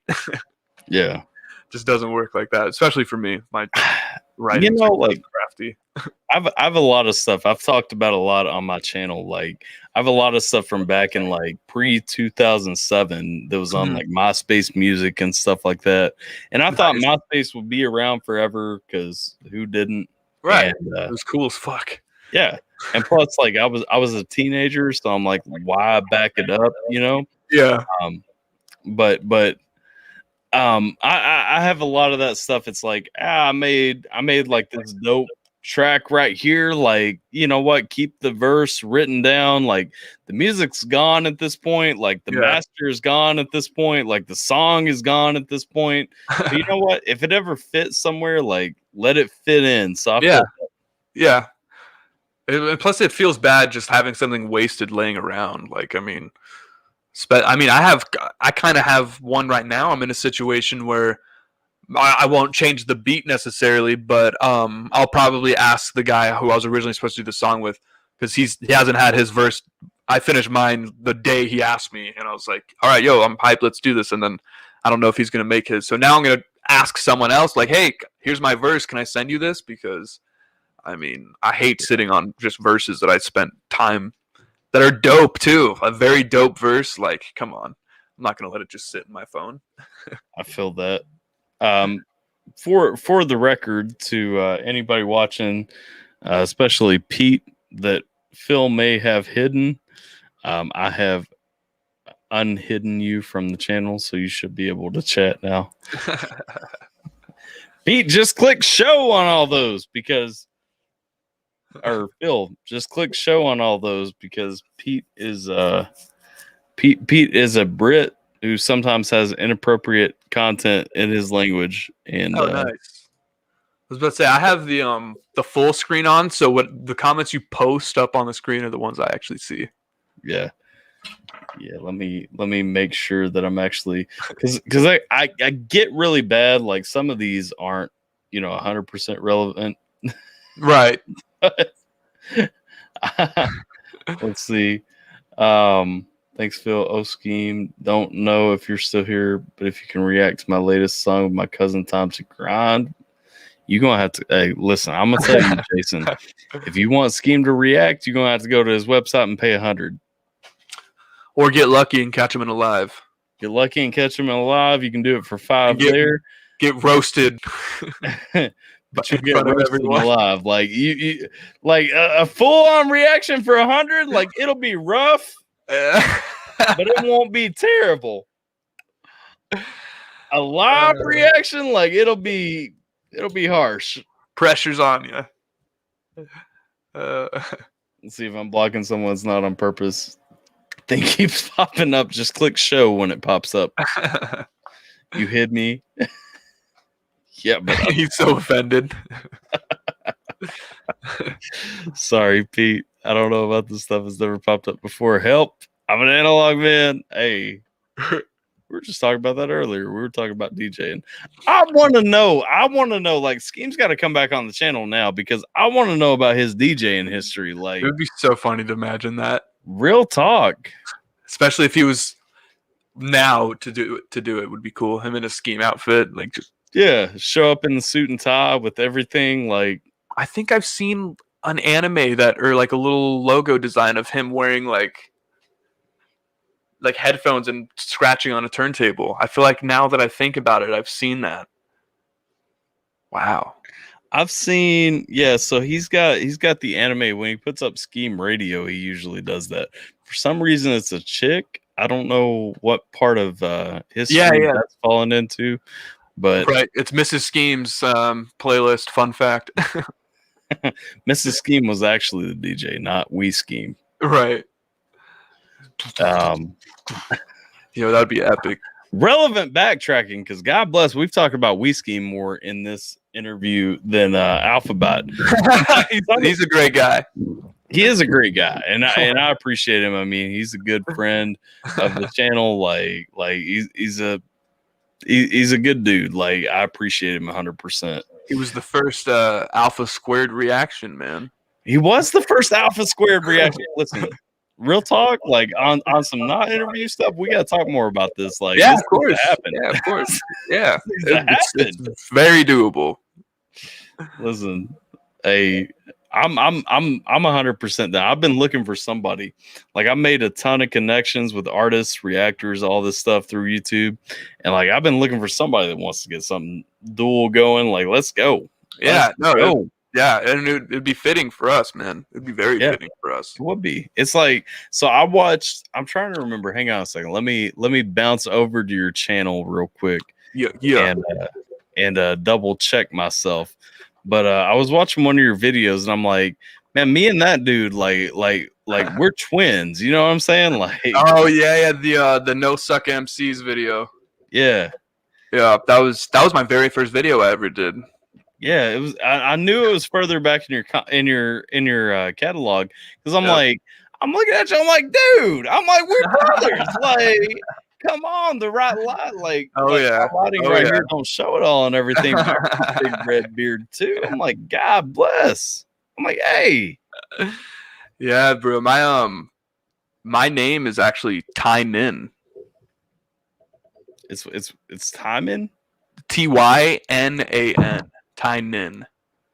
Tynan. Yeah. So AlphaTyler and then AlphaTynan, technically. Also, so you could go ahead and take half of my name, and it's yours already. Yeah, exactly. AlphaTy squared. That's what we got here today. You know, instead of Times Square, it's Ty squared. AlphaTy. Yes. Listen, the corniness doesn't stop. I promise you. Hey, I'm telling you, when we start pumping out them reactions, we're gonna find every corny bar that we can pull out. Right? Yeah. Bring it to life. Curious, as a writer to a rapper, I write around 4 to 5 stories at a time. How many songs do you work on at a time?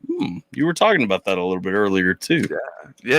Never that low. Never 4 to 5. Always like 10 to 15. Only because I like to be able to bounce, because there's so many different types of, and like stories. There's so many different types of vibes that I bounce from, that the beats give me. And from a writer's perspective, like an author, I think that's what Pete is.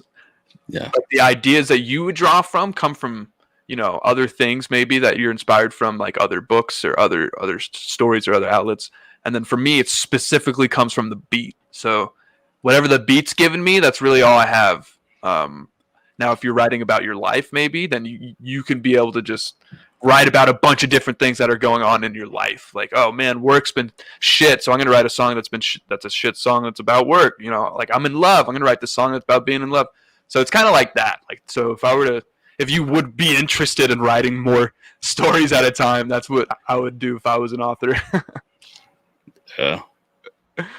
Just write about my life. That's all I could do. I feel that. Both Alphas and JJV collab needs to happen. Nice. I don't see why not. Yeah, that would be cool. I agree. I'm very open. Time is very difficult for me, but it's always a schedule. Like, if we can schedule it, it can happen. That's for sure. Like, that's how generally I work. let me ask you this, because I know, like, Mises is one of my homies. Like, Mises always talks about writing. Like, he doesn't want to do a collab unless he can get somebody in the booth with him. Like, he doesn't like doing the distance collabs. Yeah. Like that. How you feel about all that? I like that approach more, but it's just not like what he's saying. I think his Mises, is that how it's pronounced? Yeah, Mises. I've never heard anyone say it out loud, so I wasn't sure. It's like Jesus with an M at the beginning. Gotcha. So Mises' approach is definitely ideal, but it's not realistic. Like there's no way, like for the guest I was telling you earlier, there's no way him and I could have done what we did. Yeah. Like there's no way it couldn't have happened unless it was distance. So in terms of opportunity, like I'm grateful, but yeah, because to me, the equivalent of that and the small glimpse of what I do get is having my engineer. Like he's the one who can tell me, hey man, your voice is kind of giving out that take, do it again. Or like he's making sure I'm on my P's and Q's just like that other artist would. Like if I was basically not necessarily an important figurehead in a label or an artist and I was making a song and the artist was with me, I would make sure that I'm giving him all of my input and I would want him to give me all of their input. And that's what you could get in that face-to-face. And you have to just basically either say, hey, I didn't like that when they send it to you after they spent all of their, like for me, if someone said, hey, can you send me a different verse or something? I'd be like, that's kind of annoying for me because I have to pay for the sesh. I already did it and now I have to do it again. So there's like really, it's interesting. It's definitely a cool conversation to have. I think he's in the right lane though. That's for sure. No, I think there's a lot to be added from doing something together rather than doing like a distance session or something like that. Like I think there is definitely more in there that comes out of hanging out in the booth together. You know what I mean? Yeah. Even competition on some MC shit. Like, I want to do this in one take in front of you. You know, like he wants to do the same thing in front of me, like that type of thing. I remember hearing, like Mac Miller, he would have legitimate fucking wild parties going on, and he would just be sitting in front of his computer working on like a song because he wants to capture the party vibe. He wants to capture what's happening in the studio so he could get it in the music, into the sound. And that's exactly what that is. Yeah. See, Pete said, I get you. I feel like a songwriting and story writing are different arts in their own rights. For me, it takes roughly a month to be happy with the story I've done. Yeah, and they are. I mean, they're different mediums for sure. Yeah. If I love a beat and it's like maybe 2.5 minutes long or something, I can write the whole song right in that session, 30 minutes, an hour, however long it takes. But then there's some where, like this most recent song I just recorded, I've probably spent the last 4 to 5 months writing it because it's such a long, I mean, it's over 100 bars probably, and every bar is so potent and I'm in love with it. And so it took me months. So like there's so many different, there's never a set. Like the only thing that's time constrictive is when people pay me for a feature and I'm like, okay, I can bust this out for you whenever you need it. But yeah, I totally agree. Sometimes it takes a month. Sometimes it takes, it's interesting. And I agree with what Jason says too. Feel where Mises coming from, all due respect, but at the same time, why deny yourself the opportunity of a possible hit? Yeah, I mean, if you can't make the booth work together, I mean, definitely, you know, do the feature distance wise. Like, there's no issue in doing that distance feature. You know what I mean? Right. I've created since my only foundation as an artist has been through that. So it's been like, been awesome. I mean, the equivalent to like standing and like handing out a demo or a mixtape to your favorite rapper's concert, like fans, like people would, that equivalent is being in a big artist live, getting them to react to it, seeing the 50 people joining the stream, see you, or see the music being reacted to by the person they're watching. And they see, I mean, people are biased like that. If they see their favorite streamer likes this song, they're going to like it. Even if they do already like it, they're going to like it even more so. But that being said, the person who is today going out 2 concerts handing out those mixtapes and demos stands out way more than anyone else because they're doing that old school approach. Well, that was what was the I was having a conversation the other day, and I was talking about like the guys like we used to find at like the local CD store, the local Hastings, whatever, because I think you guys still have Hastings in Arizona. We don't in Kentucky. Yeah. Yeah, we do. Yeah, I thought you did, bastards. But like I remember when I was younger, like the guys that were standing outside Hastings, like slinging their CDs and stuff, like those were the guys that like that was how you got your music heard. You know what I mean? Like, and now nobody really does that. So the guys who do, like, they stand out. You know what I'm saying? Because like everybody else is like, oh, I'm gonna put it on YouTube. Somebody's gonna hear it. Like, no, yeah, dude, it's so hard. That does not happen. Like that YouTube's just does big, not man. happen. YouTube's big. I've one of my most talented people that I've became close with and friends with through becoming an artist. His name's Angry Orphan, and it's not that he doesn't put in the work, he's just too busy, unfortunately, so he can't like dedicate the time because he's got a family and just, you know, reality sets in. And he's one of those examples where it's like he has the talent, but he doesn't have the spotlight, so it's not like he's just going to blow up, and it's not like he expects that. He doesn't expect that by any means, but to me, any opportunity I have, such as now, I will speak about him because he's so talented and he doesn't get, I mean, he's got less than like 50 fucking subscribers, but he's so good. But yeah, like there's hidden talent, and you're not going to blow up alone, no matter how good you are. You got to fucking network. You got to market yourself. You got to spend way more money than you think you're going to spend if you want to get anywhere in this fucking shit. Well, that's like even in the reaction game, like you gotta have friends. You gotta like be putting on your friends and have friends putting you on. You know what I'm saying? Like you don't grow doing reactions, doing rap, doing like whatever you're doing. Like you don't just grow on YouTube unless you got somebody else that you know that's like that's cool with you. That's like, you know what? There's enough in this guy. Let me put his name on something here and there. Exactly. You know what I'm saying? Yep. Yeah. It's honestly and I don't mind saying this because it's not like a fucking hidden secret or anything, but since I'm not kidding, my every subscriber I've ever earned, maybe not ever, but I'd say 90% are because I specifically comment. It's not spam, but I specifically comment and reach out to people on YouTube. Like if Dax dropped a brand new song like 2 hours ago, I'm going to go through the newest comments, and every couple of comments I'm going to say, hey, I'm going to introduce myself politely, and I'm going to basically just tell them, hey, I'm a hardworking artist, blah, blah, blah, so-and-so makes me, like, they inspire me on a daily grind, so-and-so. And then they'd be like, okay, I'll check out your music because you're not just spamming me a link. You're being polite. And yeah, that's how I've gotten a lot of my YouTube following. It's just being polite and organically networking. Yeah. Not facts. Like, I mean, I've had artists check out my stuff because like I'll react to their stuff and leave a comment saying, hey man, thought it was dope. And you know how like YouTube works, and they're like, oh, a couple thousand subs, like reply to this one. Like, yeah. And I mean, it is what it is. It's like, you grow that way.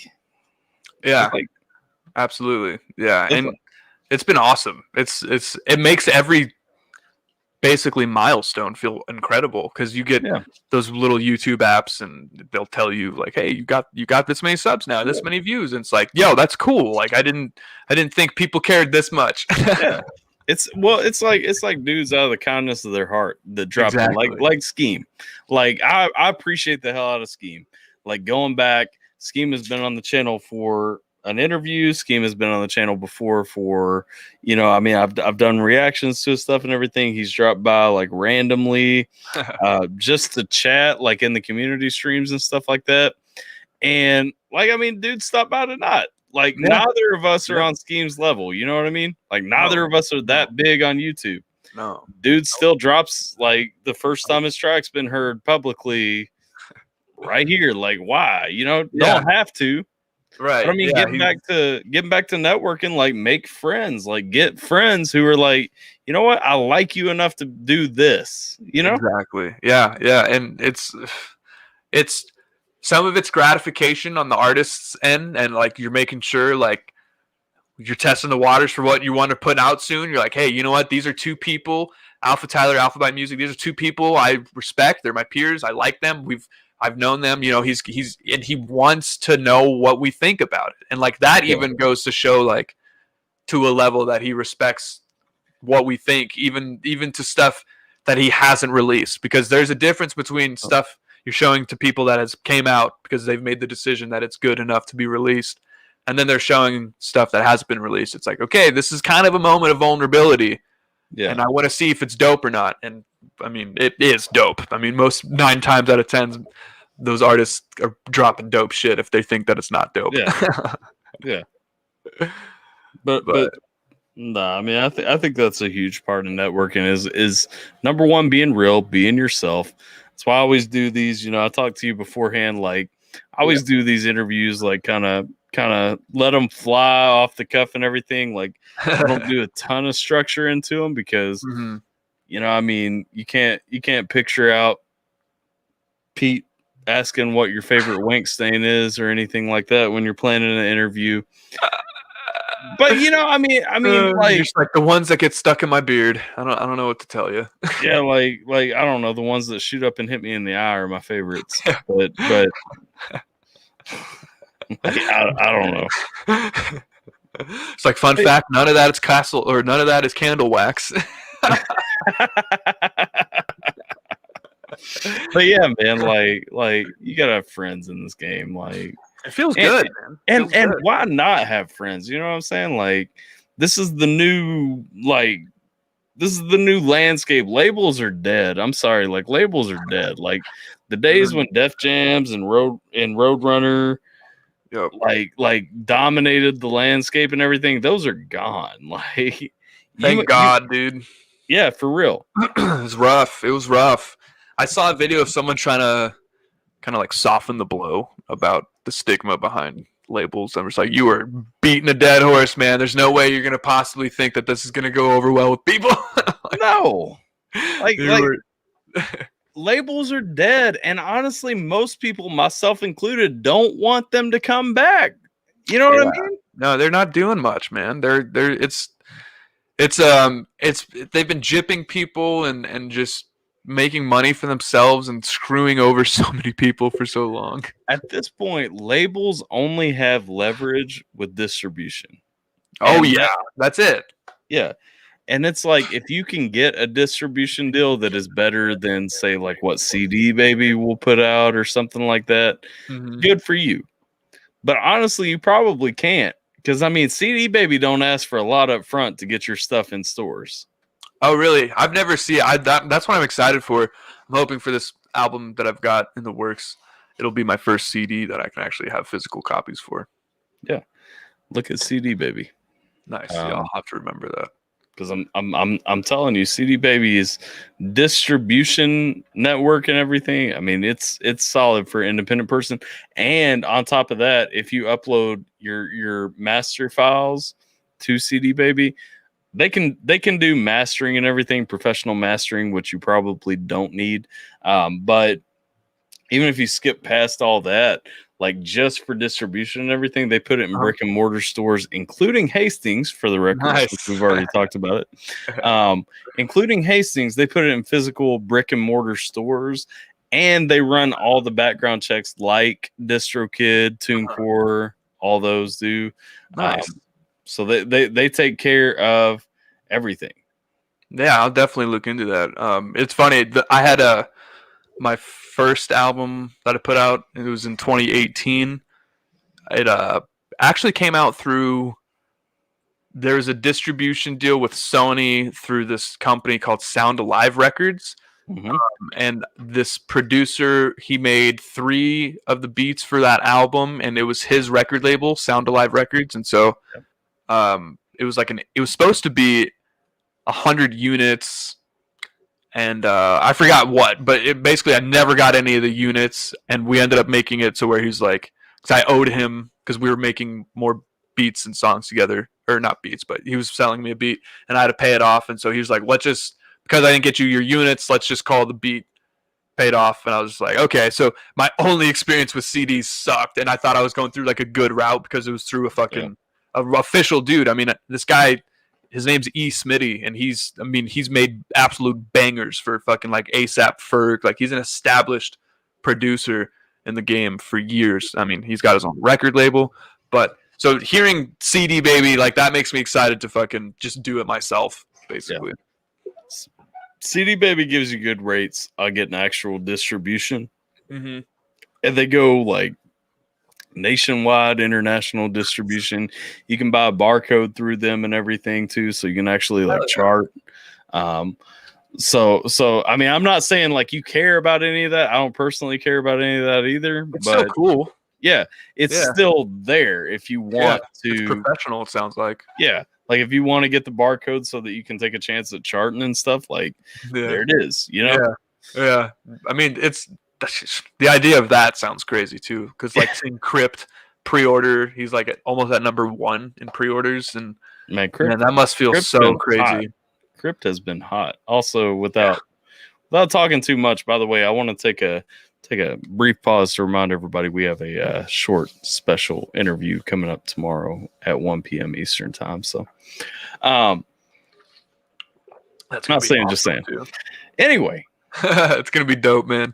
And then you said that's 1 p.m. Eastern. Yeah, 1 p.m. Eastern time. Okay, so that'll see. I fucking nap for like 2 hours every day because I'll get up at 4 a.m. Then I'm back home from work, and so that's why I asked if we could do it an hour later today. So I'm like thinking like, damn, that's my napping time. So I'll have to fucking make sure I stay up. Yeah, well, I got I'm going to see Upchurch tomorrow evening. And nice, man. Yeah, cool. Second time in about a month, so I'm pumped about that. Nice. You like Upchurch? I respect them a lot. Everything I've ever heard of is fucking awesome. I mean, I've only heard like when he was dissing a couple people, and then like I've heard just maybe a couple original songs. But yeah, I think he's got that super original style, and I feel like is he between your and I's age, or is he closer to your age? Because all of his references are kind of similar to me and you. Like, I mean, everything.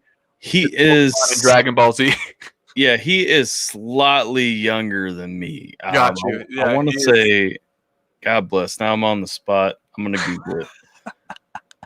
Upchurch age. He is in between.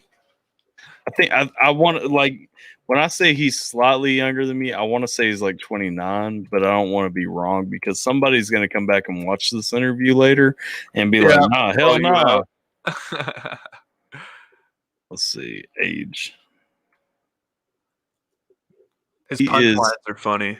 According to Google, he is 29. So nice. He will be 30 next month. So yeah, he's almost as old as me, but not quite because I'm an old fuck.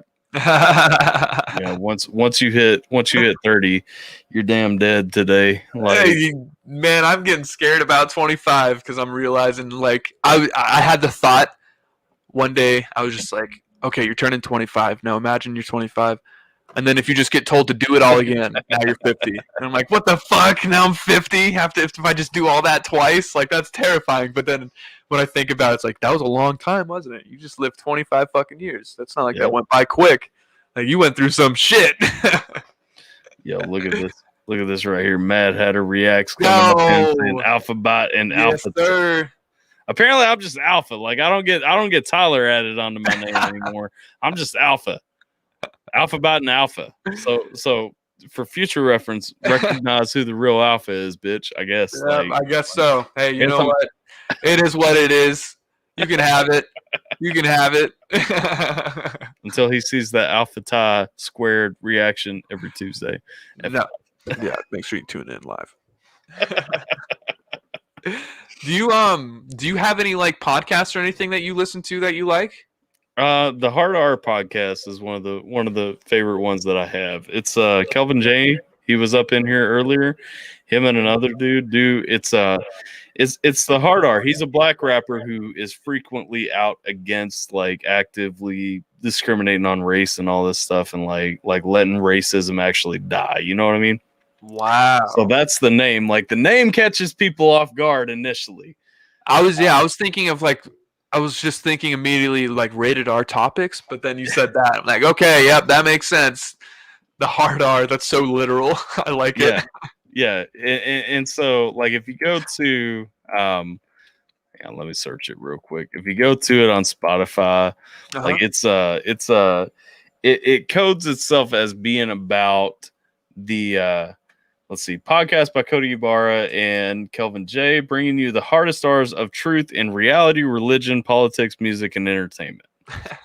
So that's one of my favorite ones, just Nice. because I mean they're real candid dudes, like 100%. You know, I like I'm a big wrestling nerd, so I listen to Jim Cornette. I listen to Chris Jericho's podcast, because if you ain't listening to Chris Jericho's podcast, you ain't a wrestling fan. Like.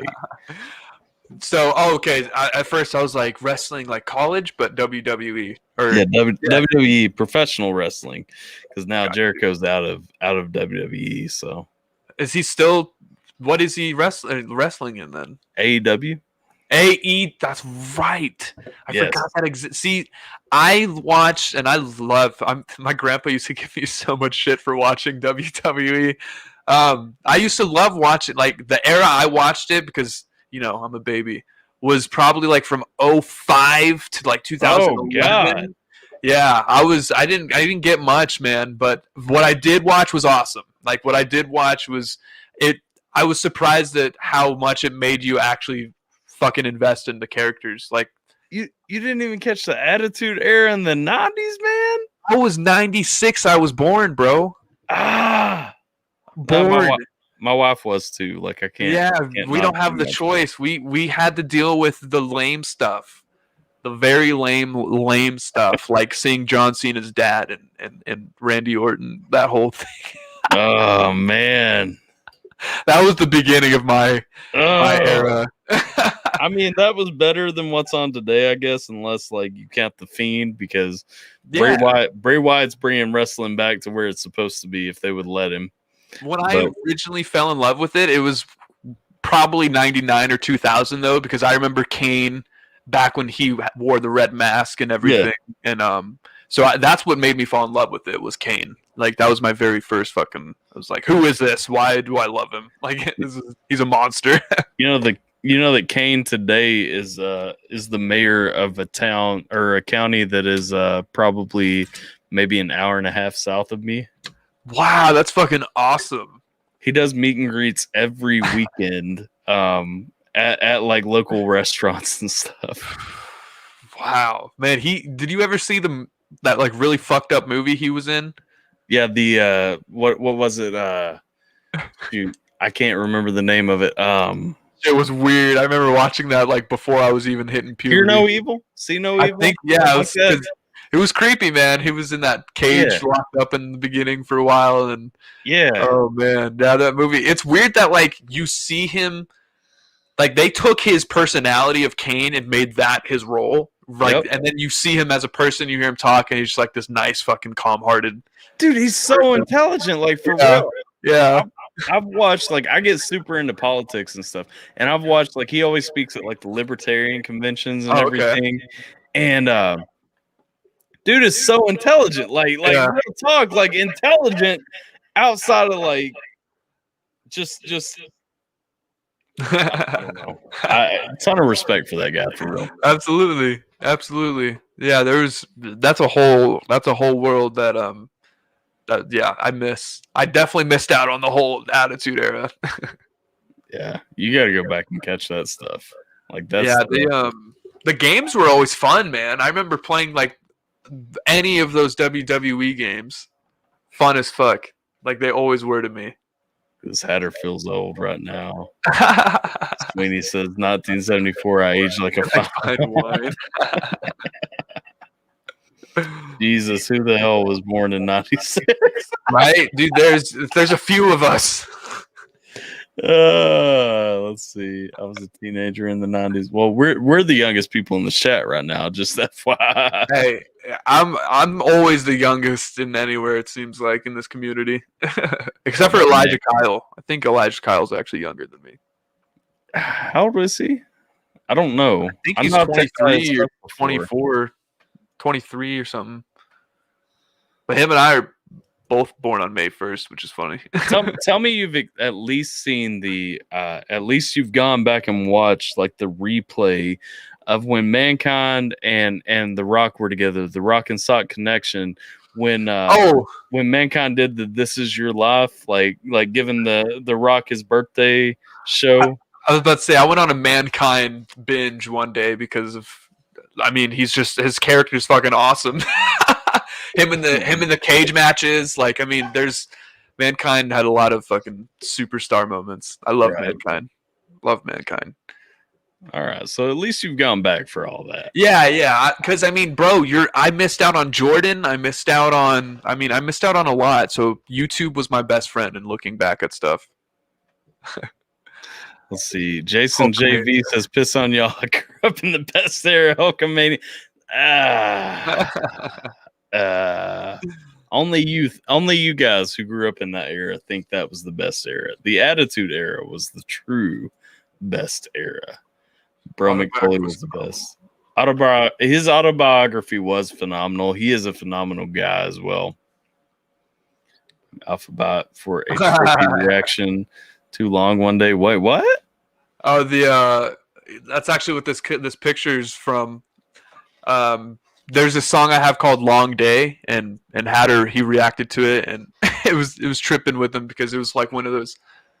I kind of had animation to it. It was like one of those videos where it was like a moving animation and stuff. Yeah, and it was pretty trippy looking. It affected him pretty deeply, apparently. For some reason, I thought he was talking about a Trippy J reaction. I was like, you and Trippy J getting up on something? Like, I was about to say Trippy J. I see him everywhere, but I don't think him and I have ever actually talked to each other. Bro, that's my boy. Just don't talk to him about drinking piss. Like, will he be really mad or get really excited? No, he did it for a while. Like, I think he's off of it now. Like, he would for a while, because you know Ethic, right? Like Ethic, I feel like Ethic is the trifecta. Me, you, and I, Ethic, we got the same like vibe going on, you know? Yeah. I remember his old name. Yeah, Reaper. Mm-hmm. Yeah. So Ethic, when him and Trippy were still living together, I was interviewing Ethic on this show, and Trippy was in the background like doing handstands and stuff like that, and I was talking to him. I'm like, you know, because I was just clowning on Trippy at the time. I started checking out Trippy's music. I mean, he's fantastic. He's phenomenal, for real. And then Trippy came on for an interview after that, and like we talked about at the time, he was doing the fruitarian thing where he was only eating fruit, wasn't drinking like water or anything. He would only drink his piss. That's wild. Yeah. And so like definitely some crazy. Apparently he's still drinking his urine, so apparently he's still drinking his piss. I hit up Ethic for that contest. I think he's going to submit a verse for it. That'd be dope. Ethic's been dope for a while. Speaking of that contest, I'm going to play that in a minute. But nice. First, Amy Lee Forever Hell says, I have to truly apologize to Alphabyte. I attacked him over someone who ended up being a mega snake. Mega culpa, man. Really sorry. Amy, don't even worry about it. Not even a little bit. Don't even worry about it. Everything's love. Everything's beautiful. Amy, I hope everything's going great for you and even that certain individual. I hope everything's going great for everyone who associates with him. AlphaTyler, in case you don't know anything about this, there's a little discrepancy I had with this bigger artist. I'm not going to say who. There's no reason. I'll respect why Amy Lee also said someone. And basically he came out and said a bunch of fucked up stuff in front of his entire audience, and they all kind of turned on me after like me establishing to be on good terms with everyone for months. And they all kind of turned on me, and I didn't really have any position for people to believe me.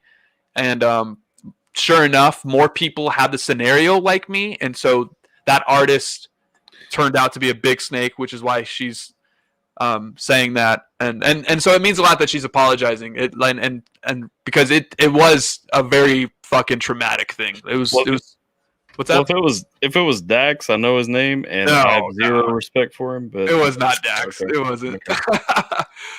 It was someone else. But yeah, I don't hold any animosity or grudges towards anyone. Even if I met that person in person, I would just give him a handshake. I tell him I'm sorry things happened the way it did, and I just wish the best for him because that's the kind of person I am. So again, Amy, thank you. It really means a lot for her to say that. Well, I feel you. Yeah. Okay. Very cool. I won't dig for the name, even though like I don't like associating with snakes. So I mean, we can talk about it behind. Yeah, y'all welcome to let me know offline. Yeah. It's just no reason to say bad things. That's all. I feel that. And kudos to you. I mean, like a lot of people want to use, a minute to talk about what they got on their chest. I mean, hey. The rock and sock connection. Yeah, exactly. Rock and sock connection. Yep. That is. Yep. I don't know if I've said hi to Alyssa, but hi, Alyssa. You've been hanging out on the stream for a minute. Gabe also came back talking about he's still drinking his urine. Now we're in this wrestling kick where people say, Austin 316, I just whipped your ass. That's about Oh God, let's get out of wrestling for a minute. We're not here to talk about wrestling, damn it. Yo, we could have an actual podcast where we just have all these different discussions. Go into deep about skating, go into deep about turntables, go into deep about wrestling. I always do this segment. I call it Around the Music because we don't talk about a ton of music on these usually. Yeah. And I love it. I love it and I hate it because there's like it's always like I want to talk about the music on one hand, but it's like I also don't want to ask the same thing that everybody who ever does an interview is ever going to do. And so like if we're just talking about like this random shit, like it's enjoyable. You know what I mean? Yeah. Like you learn about people through that. Yeah, absolutely. Yeah, you see what their interests are. Yeah, exactly. You learn about them. I want to say me and Scheme talked for like 2 hours just about like music production. And everybody was just sitting there going, what the hell are you guys even talking about right now? We were talking about programs we use. We were talking about like effects and everything. Like it got dirty. Oh man. 2 hours of that. Yeah, it was like at least an hour of that. Then immediately before that, we were talking about like KFC, Popeyes, Bojangles, and all that East Coast food, man. Bojangles, we don't have it over here. Yeah, y'all stuck with Popeyes over there, right? We have Popeyes, KFC, fucking Chick-fil-A, all that. No Lee's, I don't think. If there is, it's very low key. I'm not very good with like I eat very simple food, like I'll just have chicken, I'll have some rice. My girlfriend's vegan, so I'll have any vegan food that she has. Like I have a very simple platter. My buddies, when they come over and we go eat after we work out, they're the ones who'll take me to like new places and like, have you had the Green Corner? I'm like, what the fuck is the Green Corner? And it's like some nice hole in the wall Mexican restaurant. Now that's what's great about Arizona. Yeah, I miss Arizona. There are Mexican restaurants, I think. Like I said, I lived down closer. Well, I lived in Sierra Vista twice. And so, I mean, we were literally like right on the border, and they're like shitholes that you just go to there. And like you can't beat them. Like there's not better Mexican food anywhere in the world. Yeah, it's so good. Yeah. Back intact, maybe not an impact. Welcome back. Ours. Changed for everyone. I started drinking Sweeney's Piss. Nice. Moved back to Brokeback Mountain and caught a horse. Oh, Gabe, did you fall asleep? No, Gabe's here. Let's see. Jason JV enjoying the weekend. Y'all brought it up, so suck it. Hey, I don't have a problem with talking about wrestling. I'm just saying. No, my phone died, so I've been. Are you bringing the Stone Cold vibes right here? I see the what? Let's see. And actually, with Amy's comments right here, everything was so clear after you did the same to Jackson. I know who you're talking about. Never mind. Yep. Yeah. did. Yeah. You Yeah. Yeah. It was a mess, bro. It was a mess. Yeah, I know what's that, because 100% like I didn't know that until recently, but April G fill me in. If you don't know April G, shout out to April G, The bar Shout- queen. Yeah, the bar queen, baby. Yep. April G, fist Yeah. pump, all that. Dude, Hey, she submitted her verse for my contest is actually pretty dope. is it?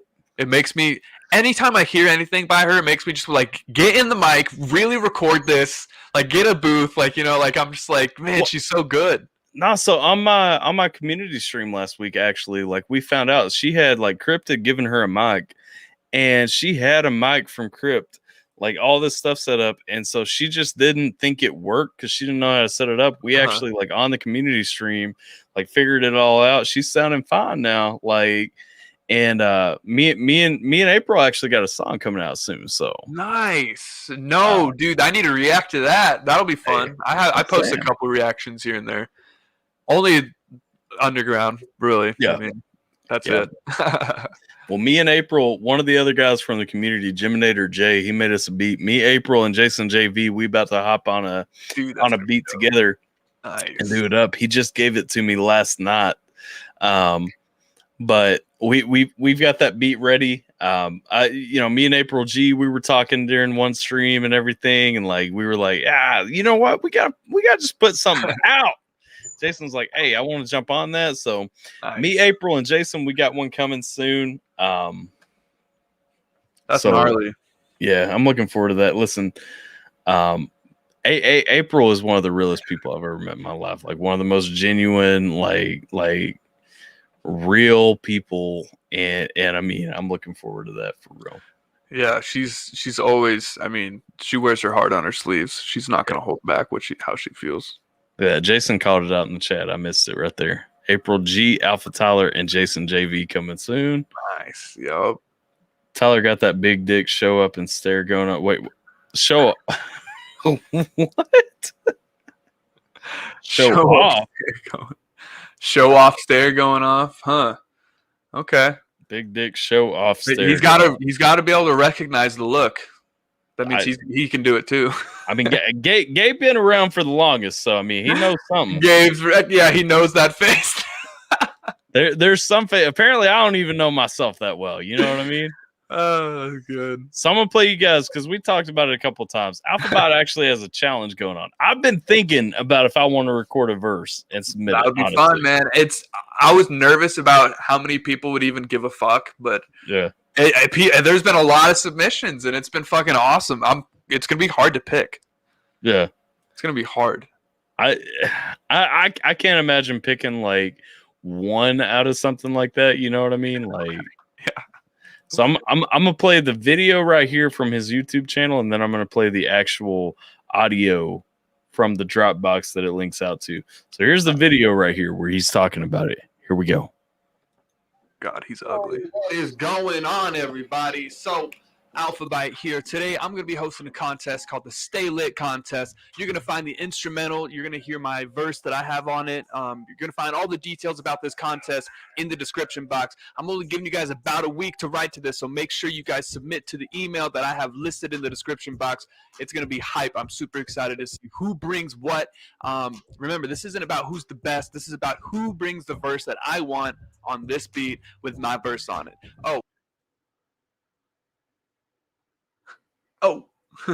had my mic muted. I want to point out right there. It ain't about who's the best. It's about who's bringing what he's looking for right there. Yeah, which So is got to be emphasized. Don't be afraid to submit if y'all watching right now. I know we got Jason JV. I know we got hell, Amy Lee Forever. Hell, she making music too. Like, hey, Phil Hendrickson, he's dropping some things. Yeah, I'm just everyone. saying. Come on, it's a fucking open verse challenge. It'll be fun. Let's go, y'all. All right, let's play the rest of this. I know I paused it like halfway through. It's only a 51-second video, but let's go. This is about who brings the verse that I want on this beat with my verse on it. Oh, and by the way, I'm adding another verse at the end. It's already done, but I'm not letting you guys hear that final verse until the full song comes out. So yeah, expect 2 verses from me, 1 guest verse from whoever wins this challenge. There's going to be a 2nd place and 3rd place reward system, so be on the lookout for that, y'all. Good luck, because you're going to need it. Ooh, Alphabyte challenge right there. Fun. Copying the link down in the chat in case y'all want to go submit. So if you go to the link and you actually get around and check the description in that video, it's going to take you out to, find this right here. It's going to take you out to this little ditty right here in Dropbox. Now, again, with Dropbox, I'm just going to bring it back so that they can see us, so that they don't just have to see a bunch of bars. Yeah. The wavelength. But right here is the beat you're going to be jumping in. And let me tell you, man, Alphabyte bringing some bars in this, man. I've listened to this one probably 2 or 3 times thinking, like, do I actually want to, like, jump on and try and submit something? You do, bro. I'm going to be reviewing all of them. I'm going to go live and review all of them. It's going to be fucking fun. I'll submit some. Even, like, right. I don't know if you saw my last submission. Let me show you this real quick before we jump by all into means, let's see it. I did. It was just straight up trolling. But do you know Lord Crenny? Yeah, dude. Oh, okay, never mind. I was about to say the diss track thing but that was somebody else. He did it like a sparring diss track with Lord Crenny. No, so you're thinking about the right thing though, because Crenny did that recently. Okay, cool. Because that was with, I'm trying to think of who that was with. Crenny's dope. He is dope. He's he's gonna be him developing, because if I know, he's either like 21 or 18 or something like that. So he's 18. He's still in high school. Yeah. So like when he's in my age, basically, like I'm afraid of how good he's gonna be. He's gonna be so talented. If I'm not better by if I'm not really good by that time, he's gonna be coming for a lot of people. Crenny was probably one of the first friends that I made on YouTube, honestly. I don't even know like where it all came from. I think we were both like, I used one of his clips for a No Life Shack reaction I was talking about when No Life Shack had all the stuff going on with 645 AR. Crenny had a clip from an Instagram live of Shaq, and he was like, he posted it up. I used it to do a reaction. And I was like, Crenny stopped by and said, hey, ended up checking out his music. He was doing a lot of reactions then. And I was like, Crenny's a dope dude. Like he's younger, but like he don't act younger. You know what I mean? No, not even a little bit. Yeah, he's very wise for his age. So Crenny posted the Vortex challenge. Why is that not showing up for me? Like Crenny posted the Vortex challenge, and no, I was messing around. I wasn't even like rapping at the time or anything like that. And he posted his thing with his challenge, and I was like, you know what? Like, how can I get a little bit more excitement for this? Like, rather than just like sharing it on social media where nobody pays attention to what I'm doing and everything. Like, let's just do like let me rap on it or something. I did a little freestyle. Okay, I'm anxious to hear it. I can't find it in the next few searches. I'm gonna give up. Crenny? There it is. What? Nice. Like I just searched for Crenny and it comes up apparently, but every other search that I thought to look at just didn't work. Sometimes the internet likes to fuck with us, huh? Man, it's stupid. It's stupid. All right, so this was my plug for the Vortex challenge right here. Hang on one second. It didn't get a ton of love, but it did. It did a ton of love in here. it ain't gonna get a ton of love. It wasn't great. Like it was what it was. I was just like, I was just throwing it out with a quick little freestyle or something, you know. Nice. There you go. Let's see, this was back with the old opening and all. What up, Alpha Team? It's DJ AlphaTyler back again with another one, and we gonna go off, man. I saw my homie Lord Crenny drop this challenge. I ain't seen nobody pick up the challenge yet, so we're gonna go ahead and jump right onto it. Give y'all what I got. Let's get it.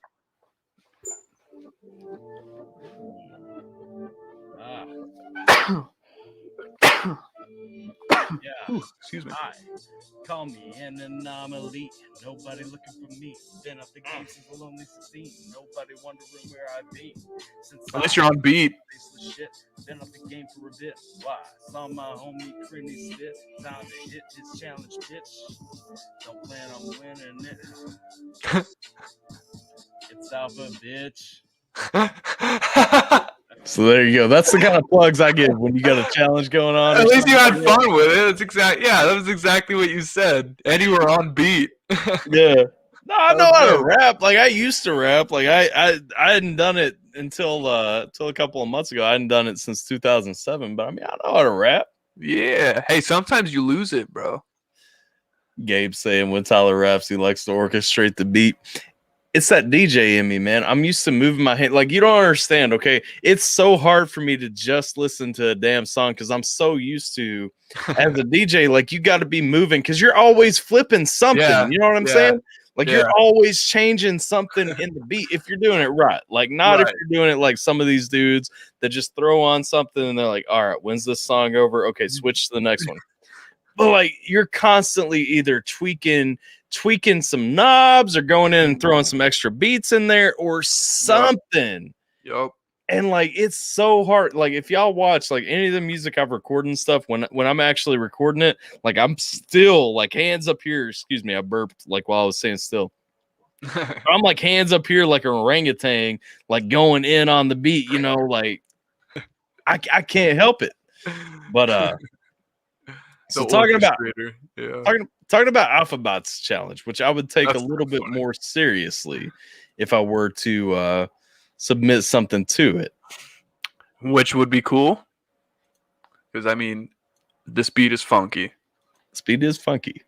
I've listened to it a few times. Y'all let me know if you think AlphaTyler needs to drop something on this in the challenge. Also, Jason JV, I'm looking at you because if I'm going to drop something, you got to drop something. All right, here it goes. That's a funky beat, too. Okay. One verse. Let's see what you got. Stay lit.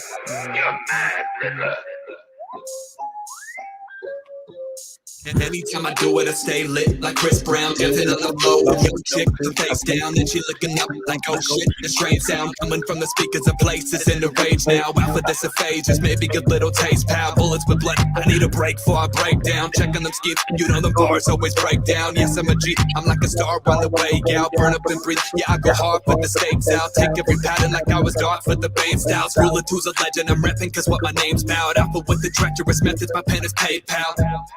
I'm the wonder from Phoenix, been on the ball and I mean it. I like to rip, pick, pockets, become one with the beat, man, and the shit won't stop. Cause my writing the season, I'm like a Viking that's swinging. Cause on this mic when I'm bringing, it's not polite, it's polished. Plus I bet the pressure's depleted. Shining the scheming is so clever, never feeling defeated. The way I catch and flow and ride it like a bitch in my penis. The way I catch and flow and ride it like a bitch in my penis.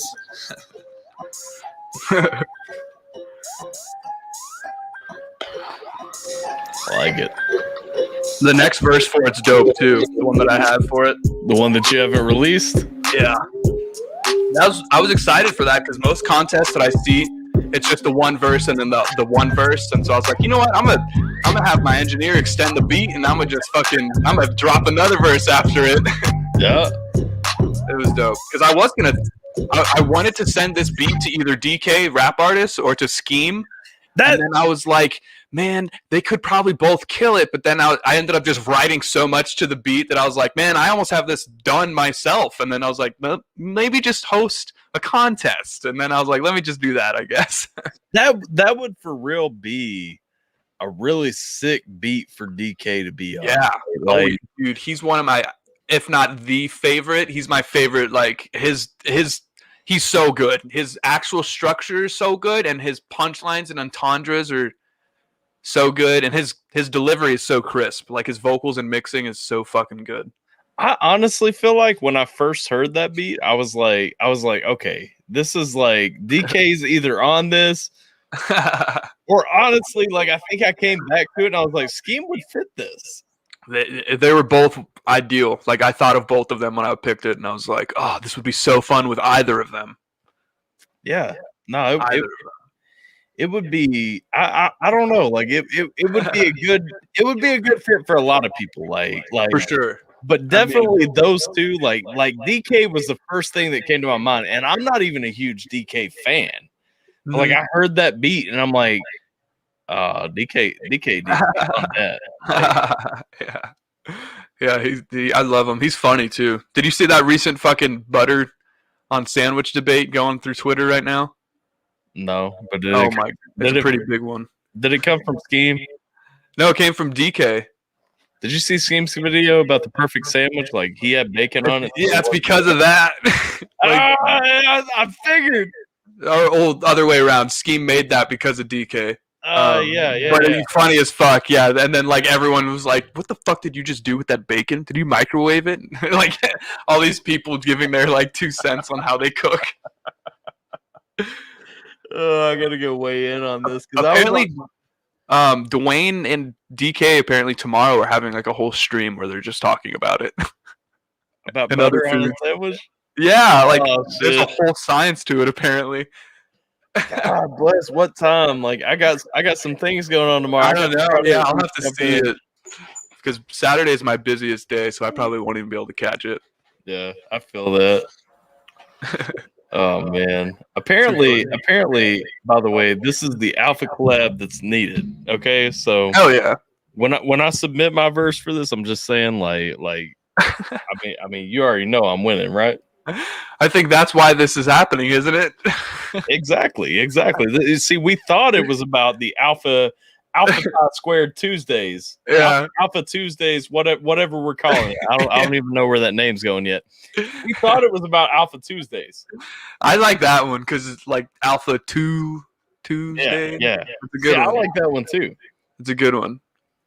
But see, we thought it was about Alpha Tuesdays, but actually it's about this collab on how I'm about to murder this one verse challenge right here, the Stay Lit contest. Right here. Honestly, when this album and mixtape are done too, I like to totally just. I mean, everything's open for me, so I like to free features collab. You know what I'm saying? Like that's all. So even if by some means someone just happens to go harder than you, which probably won't happen, but if someone does go harder than you, then we'll have something in the works regardless. Don't worry, I won't get my feelings hurt if I don't win. I very rarely, like when it comes to contests and stuff, I very rarely give a fully serious submission just because like I feel like features and stuff like that, like when you're coordinating something like that, like it needs to come from the heart. You know what I mean? Right. And I'm not knocking contests at all. I'm just saying like when I submit for contests, it's like that's fun. There was DK's he did the Suck Your Mum basically open verse challenge last year, and then I was like, man, I don't want that to, if I do win, which I probably wouldn't have, but I was like, I don't want that to be our first song together. Yeah. And then he did the Superstar challenge more recently, and I liked that one. Yeah, that one I liked. And so I was like, okay, this would be a dope one we did together. So I thought for sure I was gonna win that one because I fucking bodied that shit way too hard. But yeah, same with Dwayne TV and DK. I were finalists in their challenges, and that was fucking cool as shit. So, but yeah, I hear you, man. I was like hesitant I was like, is this really what I want my first song to be with DK? My thing is, I don't mind putting stuff out there. Like I don't very often. I will do it if it's somebody I fuck with. Like I'll probably send you a verse just to fucking support. You know what I'm saying? Yeah. Like, and it does mean a lot to me because I mean, like I said, I was genuinely worried about if anyone was even gonna fucking try it. So even if people are doing it for support, like it means a fuck ton. Yeah, and I'll send you a verse for support. Like by no means Hell yeah. am I like It's gonna be planning so on dope. winning it. You know what I mean? Like it's like I ain't coming for that win or anything like that. Like I'll do it to support. If you want to do a track together down the road, like that's a conversation we'll have down the road. You know what I'm saying? Right. Like, Absolutely. let's see, I don't have an analog man, outpatient nurse to guide me through it. Have fun. See, I think that means you're leaving, Phil, but have a good night if you are. Off the dome, peace, Todd. No. No, Off the dome, peace, go. no, that beat, I will say I've listened to that beat like 5-6 times, and every time I play it, I'm like, I can't freestyle something to this. Like, this is something I have to actually think about. You know what I mean? Yeah. Oh yeah. Especially, go on. No, I was cutting you off. no, I was saying, especially when my guy's coming out the gate talking about his pen being PayPal and all that stuff. Like, yeah, I'm like, nah. Like, nah, like, you gotta at least match the energy he's giving. Yeah. Freestyling's fun because it's something where like for me especially, I have to be in the mood for it. Like I've got to be. If I'm not in the mood for it, I'll just be so bad. Like it's just too hard. It just feels too much pressure, and then it's like, it doesn't sound nearly as good. But if I'm just like driving to a beat and I'm just having fun, that's like no pressure, and I can feel myself getting into a groove. It's weird. I'll drive down the road a lot and just listen to a beat or something, even if it's on somebody else's song. Like keep going back and restarting it and stuff. Yeah. Like literally just going to it saying, "This is what I would have done." And it's always something stupid, you know, like. I mean, I can freestyle, but like, I grew up in Kentucky, bitch. I wasn't in a battle rap scene. You know what I'm saying? Like, I ain't gonna pretend I grew up like Scheme grew up in a battle rap scene. You know, he talks about that a lot. I ain't gonna pretend I grew up in a battle rap scene. Like, I grew up in Southeast Kentucky. We have rappers, but we ain't battle rapping. Most of us are ICP fans, like trying to get on Psychopathic or something like that. Like, for real. Fact. Yep. The closest thing I had to battle rap was this basically when it's really what kind of started me into music. Yeah. At least I should say in my adult life, because when I was younger, I used writing as just like an outlet. I didn't think anything of it. Yeah. But then when I turned, I don't know, 19 or 20, whatever it was like 2016 time. There's this app called Battle Me. And it was literally that. It was an app where you just fucking you sent out open challenges, and then you would randomly get matched up to people, and then you would send a verse, and they would send a verse, and then people voted who did better. And I did that for 2 years, and then I was like, okay, I'm sharpening my pen, my skills. Now let me practice songwriting. And then so like I did the Eminem route. Like I fucking learned how to like sharpen my pen with battling. Because I didn't do great. Like I had a good record, but it's not like if you went and looked at all of mine, you were like, dude, no wonder you won. Like it was like listening to two terrible rappers all the time. Like I went like 45 and like 12, which is good, but it's like I was a terrible rapper going against terrible rappers. So it wasn't like anything impressive. But that was the closest thing I got, and it was fun. It was a fun way to get started with this. Well, that was kind of my thing. Like I didn't grow up in that era. You know what I mean? Like I didn't grow up with the apps and everything. Like the first iPhone came out when I was 17 years old. And at that point, like I joined the army when I was 17 years old. Yeah. And I stopped rapping when I was 17 years old, you know?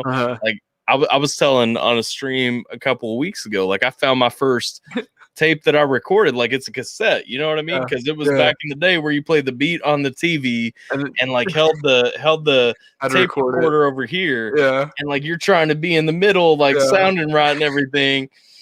And I'm like, you know, like that's my first tape, and I will not ever play a song from that because I found it and I was like, oh, this would be cool to put on the channel, and I was like, fuck no, like this sounds like shit. Yeah. Oh gosh, yeah.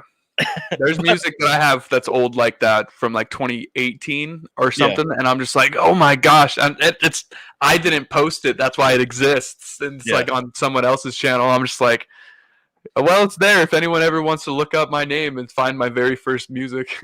So this tape is from like 2005, 2006. This tape didn't even make it to MySpace music. Right. Like, yeah, my it was way MySpace before that. music, yeah. My MySpace music was actually after I pirated Sony Acid Pro and started playing with some mixing and mastering and everything. So my MySpace music profile, like it had some stuff on there. Yeah. This one right here, this one's hard. Like, that's funny. But mixtape era, the cassettes. Yeah, back in the day, dude. man. Yeah. Like, Yeah. let's see. Jason is in the game. Wait, is AlphaTyler and Alphabyte related? Probably. I think descendants of some sort of Nordic family, maybe. bro, you want to check out? Like, I've only got one of my rings nearby, but check this out. Check out this. Whoa, nice. Can't see it that well on my finger. Let me turn the light off. Check this out right there. It's got one of Odin's ravens on there. It's got the Vognot on the sides and everything. Man, I'm huge about the Viking shit. Like, that's dope. That's dope as fuck. That's super dope. Yeah, they man, my fucking I'd say like that's one of my most common, like even in the Stay Lit contest, I'm like a Viking that's swinging. Like I'm always relating. Like I love that kind of stuff. My roommate's like he gets a boner for any kind of medieval lore. History. Like he's like I don't understand where it comes from, but it's cool as fuck because anything he knows, I know. I'm just like, yo, what do you want to talk about? The Berserkers? Is that what we're talking about? We're talking about those guys eating the mushrooms, going crazy? You made me think about it, putting Berserkers and Nordic in the same sentence. Did you ever play For Honor? Like, are you a gamer at all? I was going to say, that game specifically, I did not touch just because it looked fucking, I would get way too mad because of the competitive. I'm that guy. Like, I'm just like, my ego can't handle this, man. I lost 2 times in a row. Can't do it. I'm sorry. Right? Oh, it's like because I get raided. I'm like, I suck. I fucking suck. Yeah. But yeah, I'm a super fucking. When I can, I'll get down on anything. Like anything. I'm just now getting into League. My cousin's finally trying to get me into it, and I was like, yeah, I'll get into it.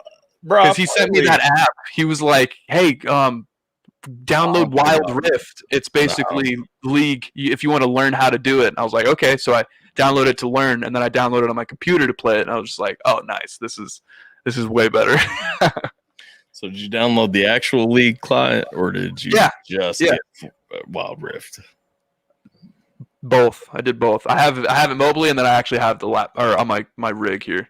Well, if you play on your computer, we'll have to play sometime. Yeah, it's fun. It seems. I'm just learning it, but I love the complexity of the lane system and how it's not like just some like it's actual.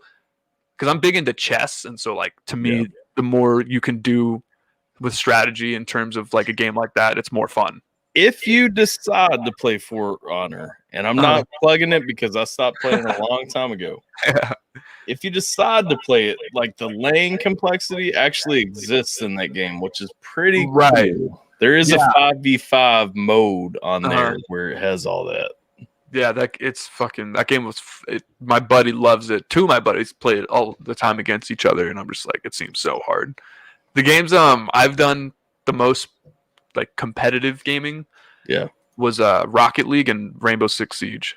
See, I haven't played Rocket League. Like everybody I know plays it, but I haven't given it a chance yet. Like it's that game where you suck no matter who you are for the first like 2 months. It's so rough. Like you're just like, man. I like those games though. Like it made you different. It's like League is that game. You know what I mean? Like League is that game where you suck probably further than 2 months. You probably suck for like 2 years. But that's reassuring. I'm just now getting into it. Yeah, you're gonna suck for a while, man. Just get used to it. I'm hype. Are you still playing bots, or have you played PvP yet? Yeah, I was about to say I'm only doing the AIs right now. Yeah, because I've only done 2 games on my computer, and then I've only done a few games on my phone. Because it was just today I've been playing it for the first time. Prep yourself in PvP to get told that you suck for building the wrong items when you. The toxicity. Yeah. League has the most toxic community. My cousin was like, don't play with the community, just play with me and my friends. One of my buddies started playing it probably 8 months ago now, maybe. And he started playing with me and a bunch of my other friends. I've been playing for like 10 years now. And he started playing with a bunch of us. And so like he skipped the whole playing versus AI and everything. Like he jumped straight into, he played like the required amount versus AI. Yeah. And he jumped into the PvP stuff. Well, he would jump in and like I had to tell him one day, I'm like, dude, just mute all chat, mute the other team. Like this is how you mute the other team. Like mute everybody in the game because they are gonna dog on you. Yeah. It's not just the other team, it's your team. Like they everybody gonna dog on you. Yeah, that's the worst thing about competitive gaming. the more competitive the game, the more toxic the community. Like absolutely, that's how Siege and Rocket League were to a fault. Yeah, it's like you get in Siege, you can in certain game modes you can ban or vote to kick a player. So it's like, if you're in a situation where, because it's always 5v5, if you're in a situation where it's 1 versus 3 and you're the last guy left, your teammates will all vote to kick you just so they don't have to watch you play because you're gonna die, you're gonna lose. It's like, that's so toxic. Yeah. Like if you guys didn't die, he wouldn't be the one having to be the only one alive. It's fucking awful. Yep. But I'm excited to get into new games. That's for sure, bro. Just two alphas in let's see, we need 2 alphas, 1 stream, I guess it would be. Like 2 girls, 1 cup. We trying to go that route. 2 alphas, 1 screen. 2 alphas, 1 screen. We gotta get some dope ass artwork for that though. Well, with both of us too, like it would be just the same person, just look a little bit different. Yeah, it's like you go from here to here. We got to figure out the setup and everything, and like just make it like you can't even tell the difference, man. I don't know though. Like in your older videos, like your face was looking a little bit more round, and so we were a little bit closer. Weight. Yeah. I've seen that. Weight, man. It's true. The ability of here's the thing. My girlfriend's vegan, and that does wonders. And I'm someone who grew up eating fast food because my grandparents never cooked. Like they were just old and they'd never cooked, and they always settled with fast food, and that was just my reality. And so I don't know. I don't remember when it was, but I had a really intense acid trip, and I basically was like fucking disappointed in myself, and I was like, I became very spiritual after that, and I was just basically like, I would be embarrassed to return this body to whoever gave it to me. It's like the conclusion I had, and so ever since then, I was like, I gotta fucking stop eating fast food. I gotta learn how to cook. I gotta work out at home. I gotta do all this stuff. But because you're right, that video you saw was from 2018, probably. Yeah. So like it's been fucking 3 fucking years. But yeah, no, dude. It can come back so quick though. My face blows up. Like I can just put on 10 pounds and it'll go all in my face. I've always been, because like the only diet that I've ever committed to is the paleo diet, because I'm like I'm the high protein, go to the gym a couple of times a day. Like I'm that guy, Mm-hmm. And to me, it's like I just want to bulk up. Like I want to put on and stuff, and so like vegan never worked for me. Like the Mediterranean diets and stuff never worked for me, because I'm like, nah, man, like where's the protein in what I'm eating right now? Like I won't lie, like I have maybe eaten like 8 Little Debbie's in the last 10 years. Like 8 Little Debbie's, nice. Yeah, like real talk. Like maybe it happens like once a year I'll get like a craving or something. I don't like chocolate, so that helps me because it cuts out like most of the bullshit anyway.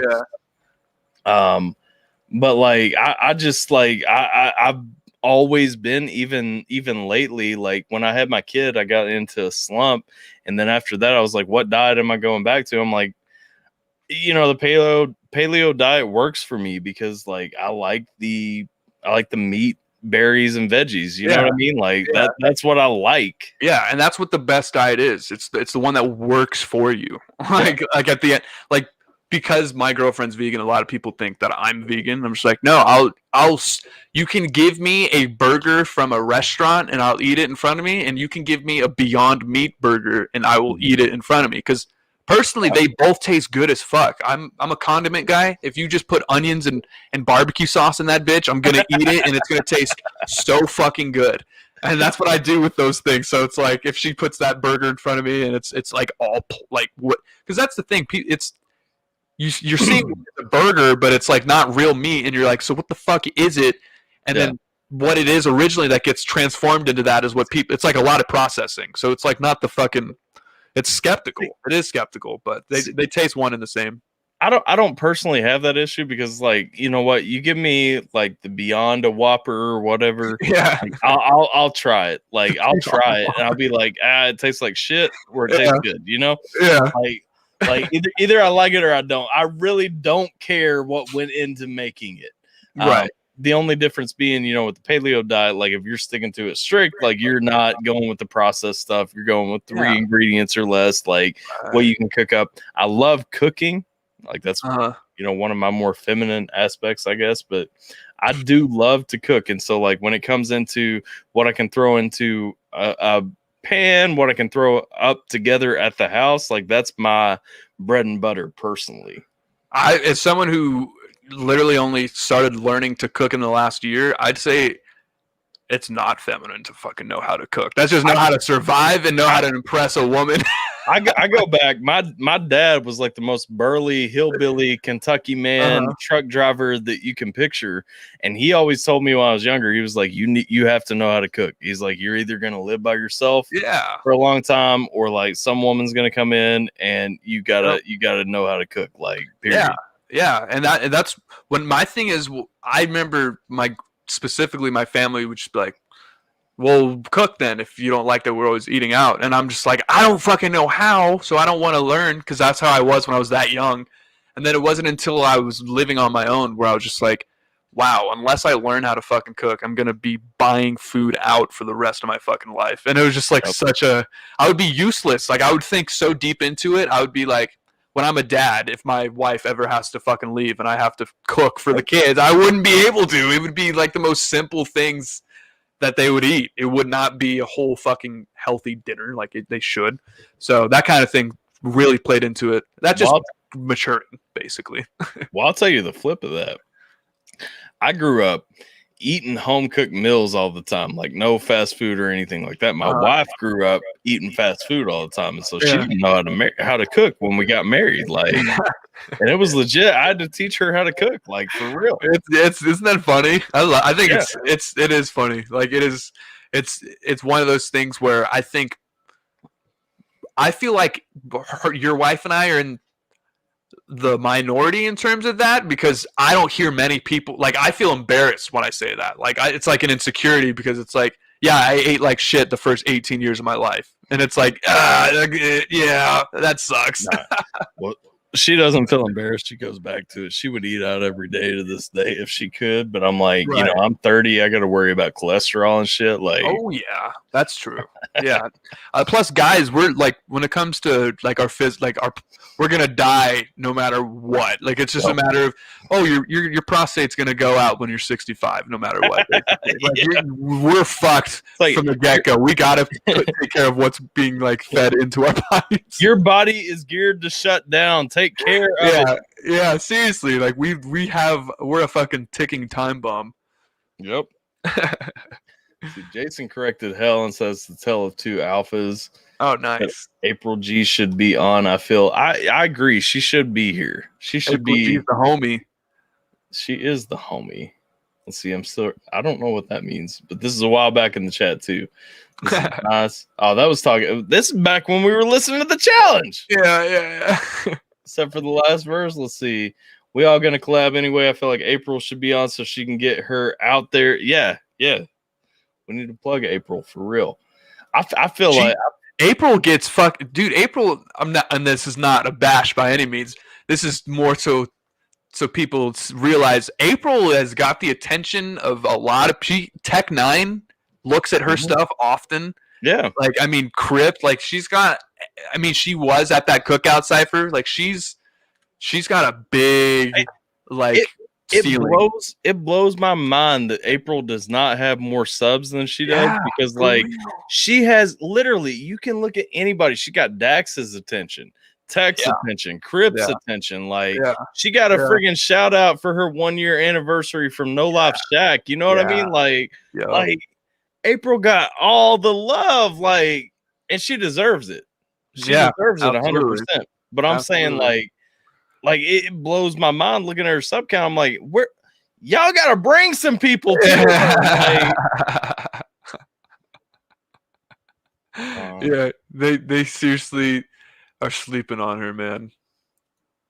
Let's see, there were only other four. Oh, this is back when I was talking about battle rap, and there was nobody else around that could really roll with it. Never heard of Battle Me, but that sounds dope. Yeah, it does. Jam with anyone, something good going on. My flute is in the shop for a tune-up. Listen, Phil got some dope flute tracks for real. He comes out, he does these little flute freestyles, and then he jumps in and sings. Hey, nice. Remember with the silver, came out with the Apple. It was skinny, shorter phone, but had iTunes installed on it. About the phone with my first job. I had like the very first iPhone. It couldn't even like text pictures or anything. Oh yeah, I remember hearing about that. Like it was broken. Like it was a broken phone. It was a bad phone, man. My first phone, or I should say my first iPhone, I didn't get till I was a junior in high school. Yeah.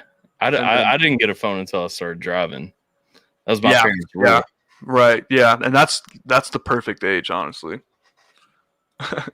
Yeah, I agree. My daughter is like all about like trying to snag phones and everything, and like, nah.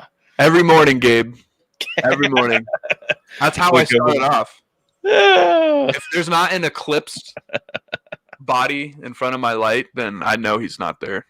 It's not going to be a good day. Back, we got some laughies. This is awkward. Something was awkward. And then Tyler is not drunk or anything, but he's had enough drinks to get that little sway going on. Y'all know, hey, we keep it real, right? Like we come. I try to give somebody my fake self. Like y'all know, I told him beforehand. I said the Alpha team expects me to drink during this stream. Yeah, you did say that. And this is we're already at 2:36. Yeah, that was fast as fuck. I told you it goes quick, man. Yeah. I'm telling you about like I never plan on it going this long. Like it just does. Like November since I've actually live streamed. Am I the awkward one? Yes, Gabe. You might be. I think we all are a little bit though. So don't worry, Gabe. Cooking ain't feminine. I do all the best cooking in the house. Same. There are enough people in your town to work at a fast food place, or did you have? Where in my hometown there were no fast food places. Let's clear that up because I think you're talking about me. Where I grew up, there was no fast food. You had to drive an hour to get to the closest McDonald's. Okay, the small town life. That's wild. LOD says, "Hey, you too." Oh, what up, man? How have you been? That's the homie right there. Yeah. We are at the 2.5 hour mark. I know that was kind of where we had planned on having some time. Mm-hmm. Let me throw out this link real quick. Anybody wants to jump in and ask some questions? Jump on in. Yeah. Let me pin this too so that nobody comes by saying I didn't give them the link later. It's been a good Friday night though. It has been a good Friday. That's for sure. I've really enjoyed this interview. Like I said, I mean, you know, one thing that I always want people to understand, like when they come on for this, is like we talk about the music, but we talk about so much besides the music. Like, yeah. Hey, let me ask you real quick. Back to cliche questions.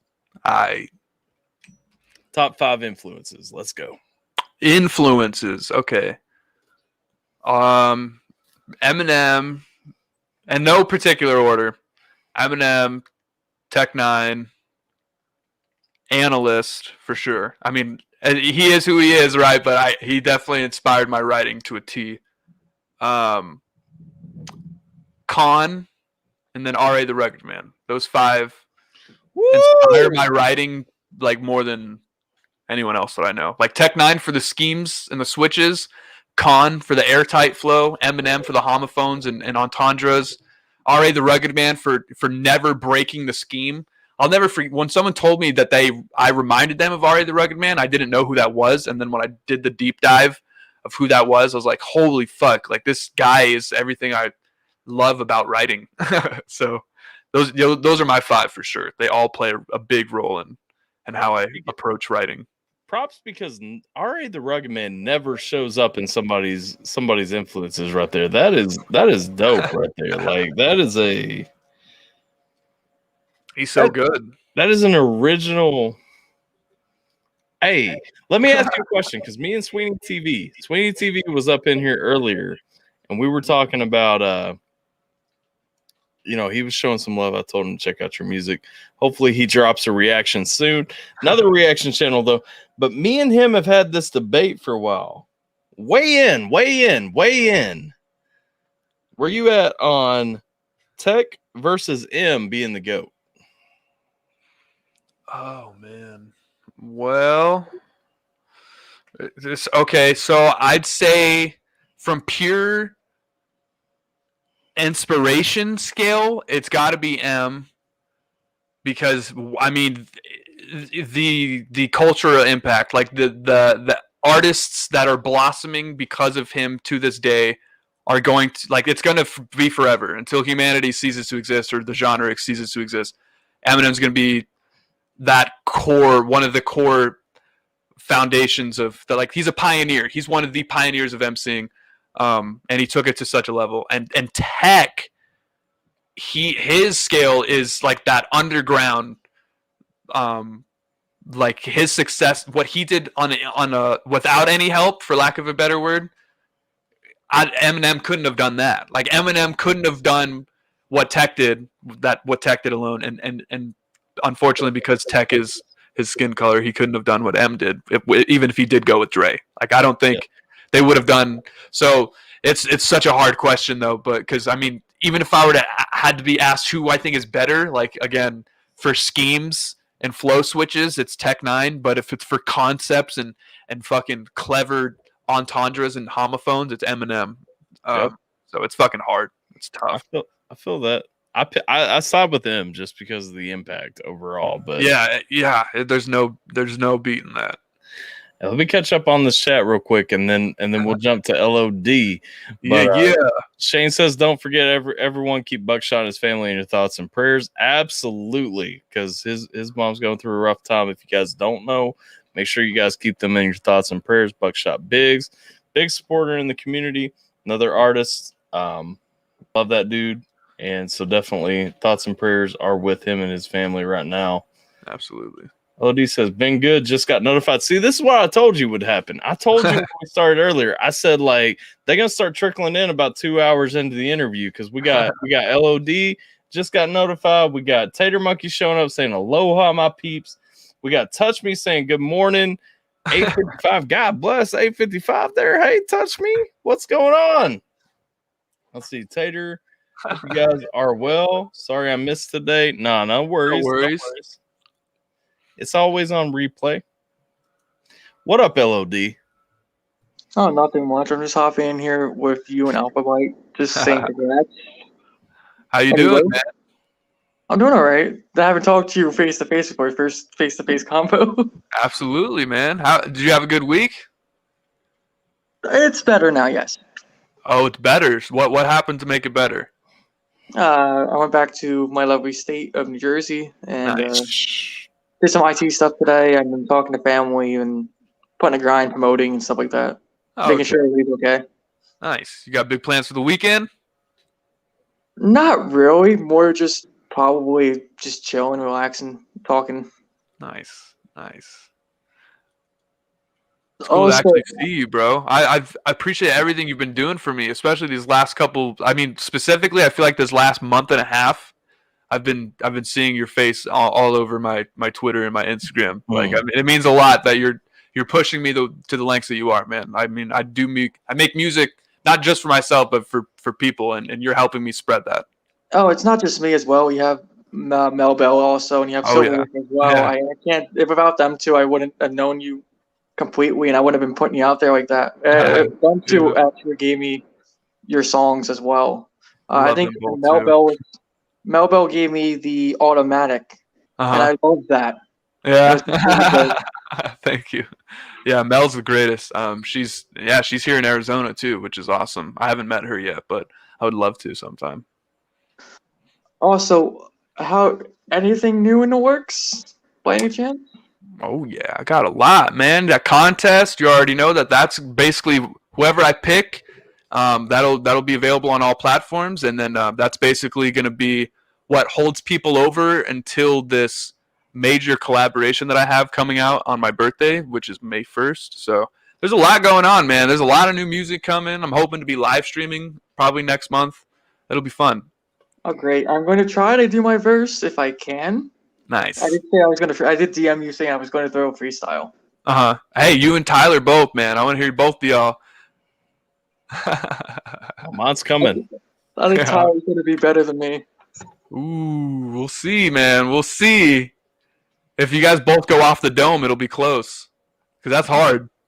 Might have to make it a 3-way. You know, I mean, Yeah. Jason JB too. Where you at, boy? True. You go to the bus. Jason been quiet through this talk. Listen, man, you better be submitting a verse too, man. That's what I'm saying. I'm saying, why surprised he hasn't jumped on the bandwagon? Wait, so you said you were coming back home to New Jersey. Where were you just at? I was Next in to you. Arizona. I was actually in Mesa, Arizona. Really? For a bit. Yeah, I was. I was in Mesa, Arizona. Then I was out in LA for a bit. Did some stuff at Capitol Records. Unfortunately, I went there, and unfortunately, I can't submit anything on no artist's behalf. Only I'm a producer. The artist would have to submit themselves Okay. their songs to Capitol Records or UMG. Okay. So, Your break-in for Scheme didn't work out. well, what is a scheme? Also, it was Alphabyte and Cryptic Kairos as well. I did DM them about that. Unfortunately, I didn't have time to DM them back with anything about that. So it was my first time actually giving feedback. They would have to submit themselves to them. Yeah. So other than that, I have that in the works, and I came back out to New Jersey. And then I'm going to be heading up to PA to see some family up there. Nice. Well, hopefully you got some safe travels, man. PA, that's going to be cold. It's cold here right now. It's compared to I think in Mesa, Arizona, it's like close to 100 today, and down here it's like in the 50s to 60s. That's too cold for me, man. I'm definitely a desert rat. Who says I ain't, Jason J? Says maybe I have a verse good to go. Shit. I think he's already ready to debut it. He's ready to drop that thing. Hey, I can give you a taste, Jason JV, but I'm not going to reveal anything that I have. I have a couple of things with Alphabyte that I thought up on the spot. I'm excited to hear what you come up with, man. Well, I can give you a sample. I had something I want to track with Alphabyte, something like that. But it was the way I had it before. It was like my name is LOD. Everybody wants to know what that stands for. It's Lord of Darkness, something like that. And I had some other things when I was thinking about it. I can't come up on the spot. I had to put thought behind it, and then come up and record it. Right. But it was something wrong with it was a play on my name, LOD. It was something about ladies on, dick or something like that. I was gonna play on that. You know what I mean? There was a bunch of wordplay that I had, but then I was gonna first of all, I was gonna start off Alphabyte. I'm doing a feature of Alphabyte. I said I want to track with Alphabyte, and it was a whole bunch. I can't remember what it was, but I remember it was something with Alphabyte in the beginning. Then it went down to everyone wants to know who LOD is, and went off when I go to bar chance from there. Man, the submissions so far have been fun. There's some tough ones that you're gonna have to beat. Yeah, I think April G had a pretty good one. Oh yeah. I think she was the first one too. Night of. It was a couple hours later. I was like, nice. To be fair, I saw it the night of, and I was like, I sat on it. Obviously a few days up until this point. I'm like, do I want to throw in there? Who else going in? Yeah. You got to pay attention to those things. I think Scheme might throw a verse down. I know he watches everyone and everything. That he was here earlier, that's for sure. He was, yeah. If he did do it, that would be really funny because that's a scheme fitting beat. Jason's saying you better bring the heat because Jason's ready to bring the heat up in there. Hey, All right, now I'll have to write my shit down and fucking memorize it. Yeah. to a side contest. All submitted verse from the Alpha community gets put in the community contest, and Alphabyte judges this also. Nice. That would be cool too. That'd be easy to do because I have all of the submissions going into an email, so I can just make a folder for the Alpha community. Gabe gonna drop a verse. Gabe, where you at?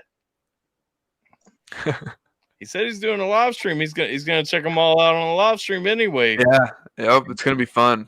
I'm so excited for that. You better be dropping one then, Gabe.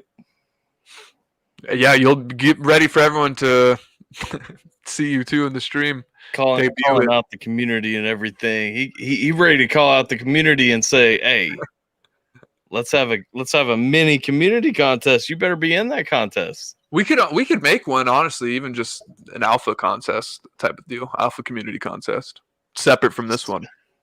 Look at him right there. I'm just a spectator. I'll be on the stream watching. Nah. It don't work like that. That's funny.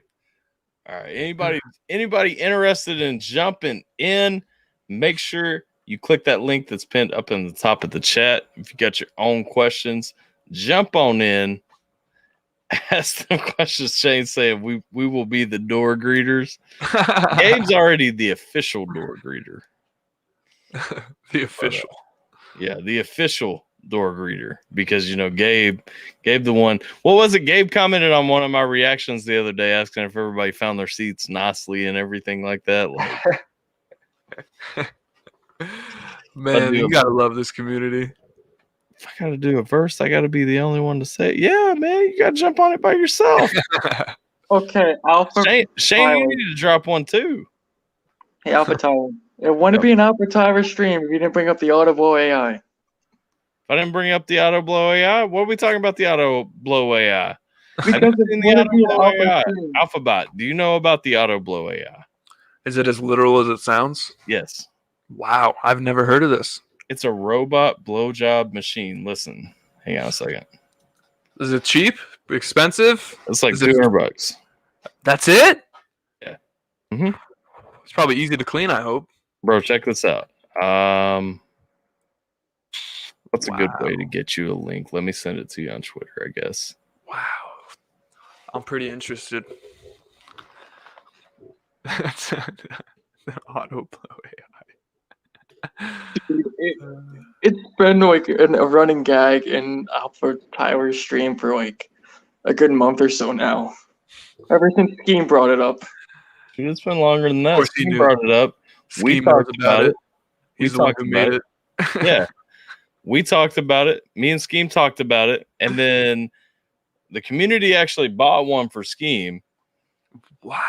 I sent you a link over on Twitter to the website for the official product. Listen, I'll tell you where you need to go on this website, okay? Just scroll down, okay? Yep. Let me know when you're there. I'm there. All right, scroll down where it's saying click any box to see the blowjob experience. Click any box for the blowjob experience.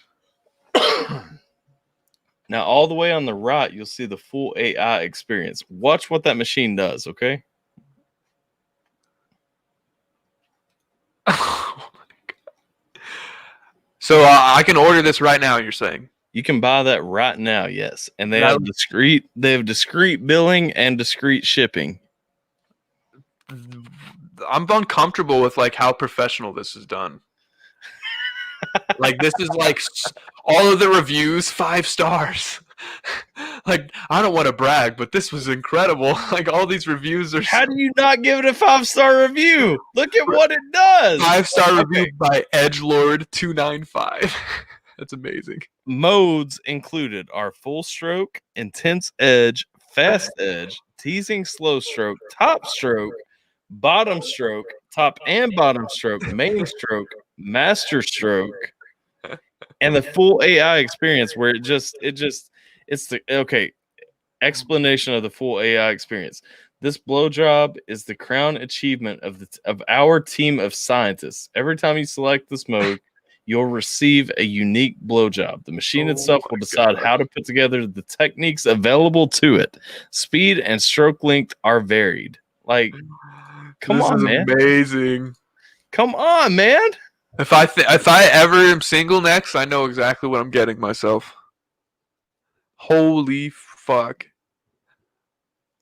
This needs to be like advertised everywhere. I'm saying like this needs to be it. I'm so glad there's toys like that to take care of dudes too. It's not just all about the women these days, guys. Yeah. Well, this is a new thing, okay? Like we had to get something to compete with that friggin' Hitachi, like the little horse-looking thing that you can ride.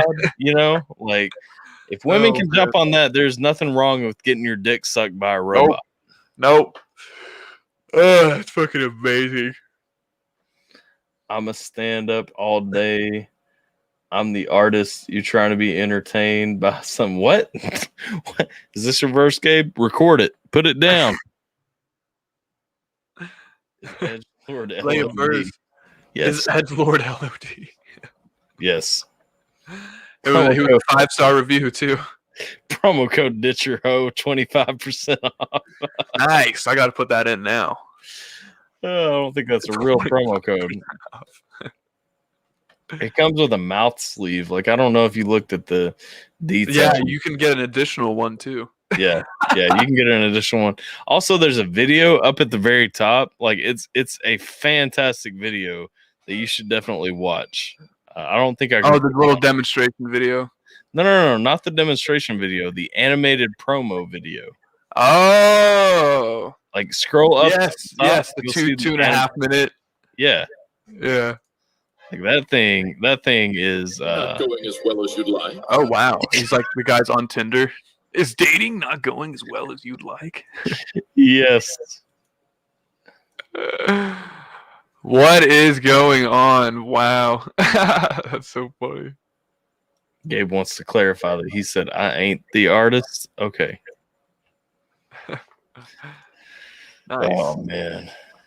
Nice. So you're incentivized, right? When I eventually get stock in the Auto Blow AI, which should be coming soon. I'm just saying I purchased one of these that was not for my own personal use. So for a friend.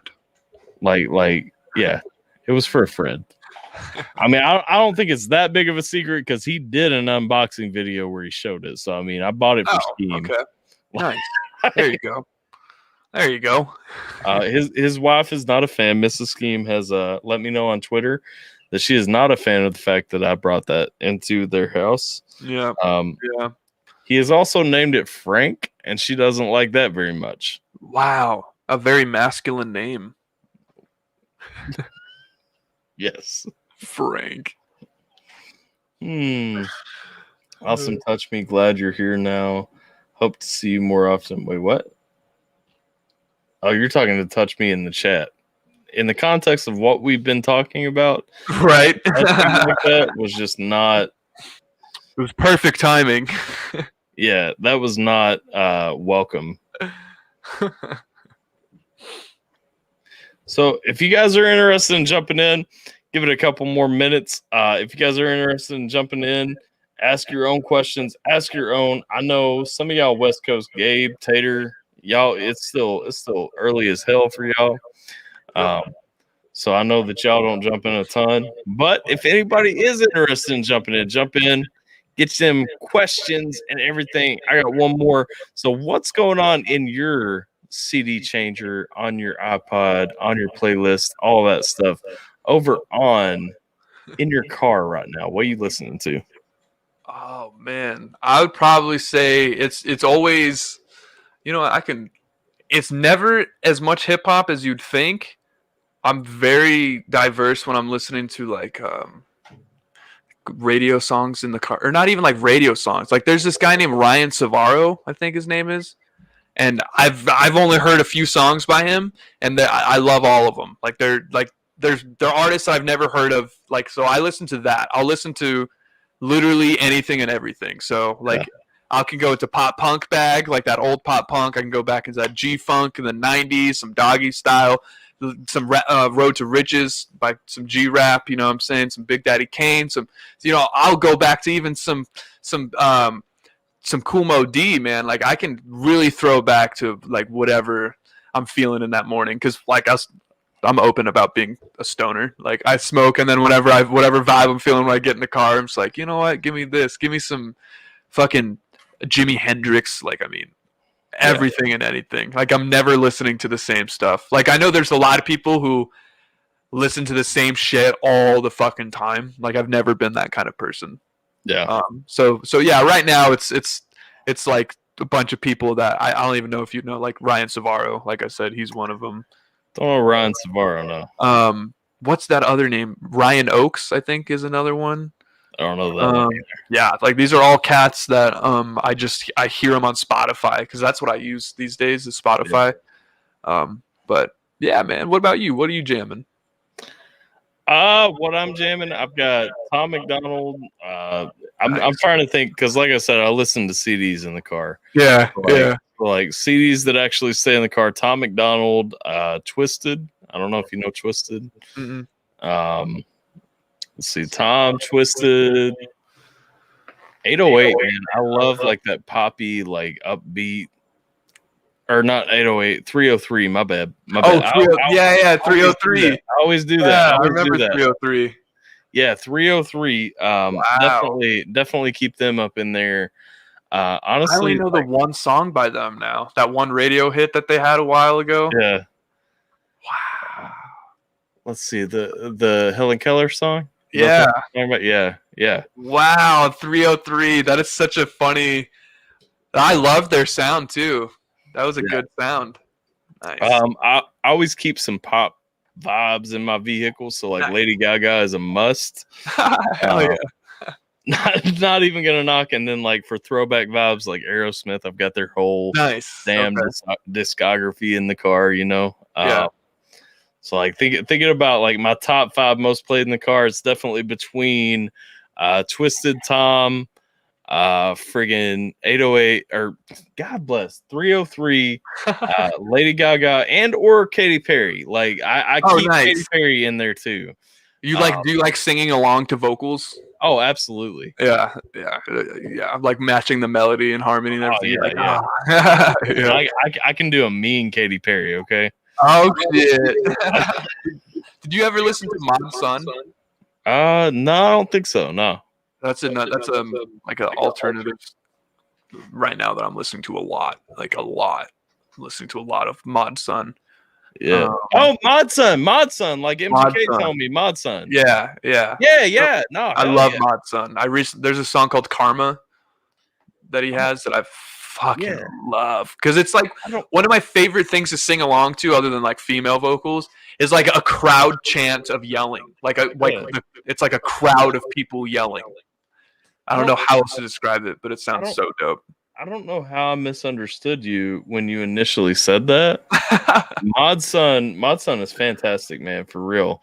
I've got a couple of the Patreon patrons, like they're huge MGK fans. They turned me on to Mod Sun a little while back, and Mod Sun is just amazing, man. Yeah, I had heard him originally in like 2012 because he did a song with Dizzy Wright, or maybe 2015. And I was like, is this the same Mod Sun? And it is. And I was like, so he can do everything. Like he can rap, he can fucking just make pop. Like he can. Well, another diverse artist. Did you hear he did a chop? Hang on a second. I'm gonna find this. I'm gonna play this for you right now. Nice. Like, because you might not have heard it. And hang on, Mod Sun NLE. So it was like a NLE, freestyle over NLE. Choppa Shada Flow. Did you hear it? Oh, we're doing this. Listen, check this out. I'm just gonna play it straight through too. I don't think it's got any kind of copyright tags or anything like that. So I'll double check real quick before I start it. But let me see. So this is Mod Sun. This was actually my first introduction to Mod Sun. Mm-hmm. Dude, this is stupid. Like, get ready for it. Here it goes. Ay,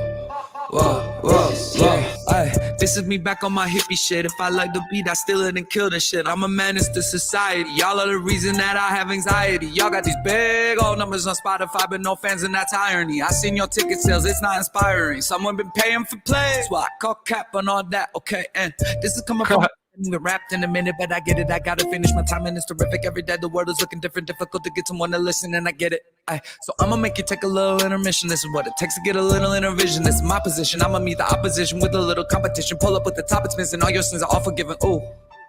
God bless my optimistic eyes. Even though 10% of you are good and 90% are trash, and you can check my math. You carry the 2 and divide it by 3, it's still gonna be a fact. I see you watching my every move, wanna be like me, but you scared to just follow back. Okay, you look like you've been shopping in my closet. You look like the type to wear designer clothes and mispronounce it. You look like the type of never ever been about it. You just need attention, and I know you cannot live without it. You the type to testify against your own brother. You the type to get disrespected in front of your own mother. You the type to just like type on a little keyboard and never do nothing in real life while he bored. You can rest assured a diamond will be made of all of this pressure. I feel like a wrestler, the way I drop an elbow from the top rope with no effort. And this flow just to keep you on your tippy toes. Let me know how that goes. Your attitude pitiful, mine is so beautiful. I guess it's back to the drawing board. Don't be so cynical, my crazy clinical. It's not my fault that they want more. You still like a criminal, message subliminal. I think that I might do encore.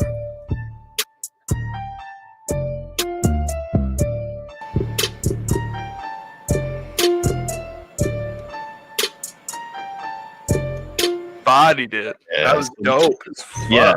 That was the first thing I ever heard from Mod Sun before I even heard like his poppier stuff or any of his acoustic stuff or anything. Yeah. I'm like, God bless, like this guy bringing like, and he does everything though. Like you said, like he goes into the acoustic stuff, like he sings the heartfelt stuff, like he does the poppier stuff. Like, guy is straight fire. I'm so glad he exists. That's what I said. Like, I legit, when I check out Mod Sun, like I legit just I smile. You know what I mean? Like his music, it's just heat straight through. Yeah. Gabe says this one is straight fire and big dick energy. I'm glad he thinks that. This whole stream is big dick energy, huh? Whole stream has been big dick energy. Mel Bell, what up? Mel Bell talking already. Oh shit! What up, Mel? What up, girl? Yeah, we were talking about Mel Bell a little bit. How she, you know, her and Alphabyte, they got to get in touch sometime, you know. Yeah, we got to meet. That'd be cool as fuck. This is actually where she said hi. I clicked the wrong one. Mel Bell coming through. Nice. Let's see. Who you talking about right here? He's on every Saturday for a community stream. It will be about this time tomorrow on Saturdays. You can come on and chat with everyone in vid. We're here in the chat. I don't know who you're talking about. Who you talking about? I don't know. Maybe Skeen? Is he on Saturdays?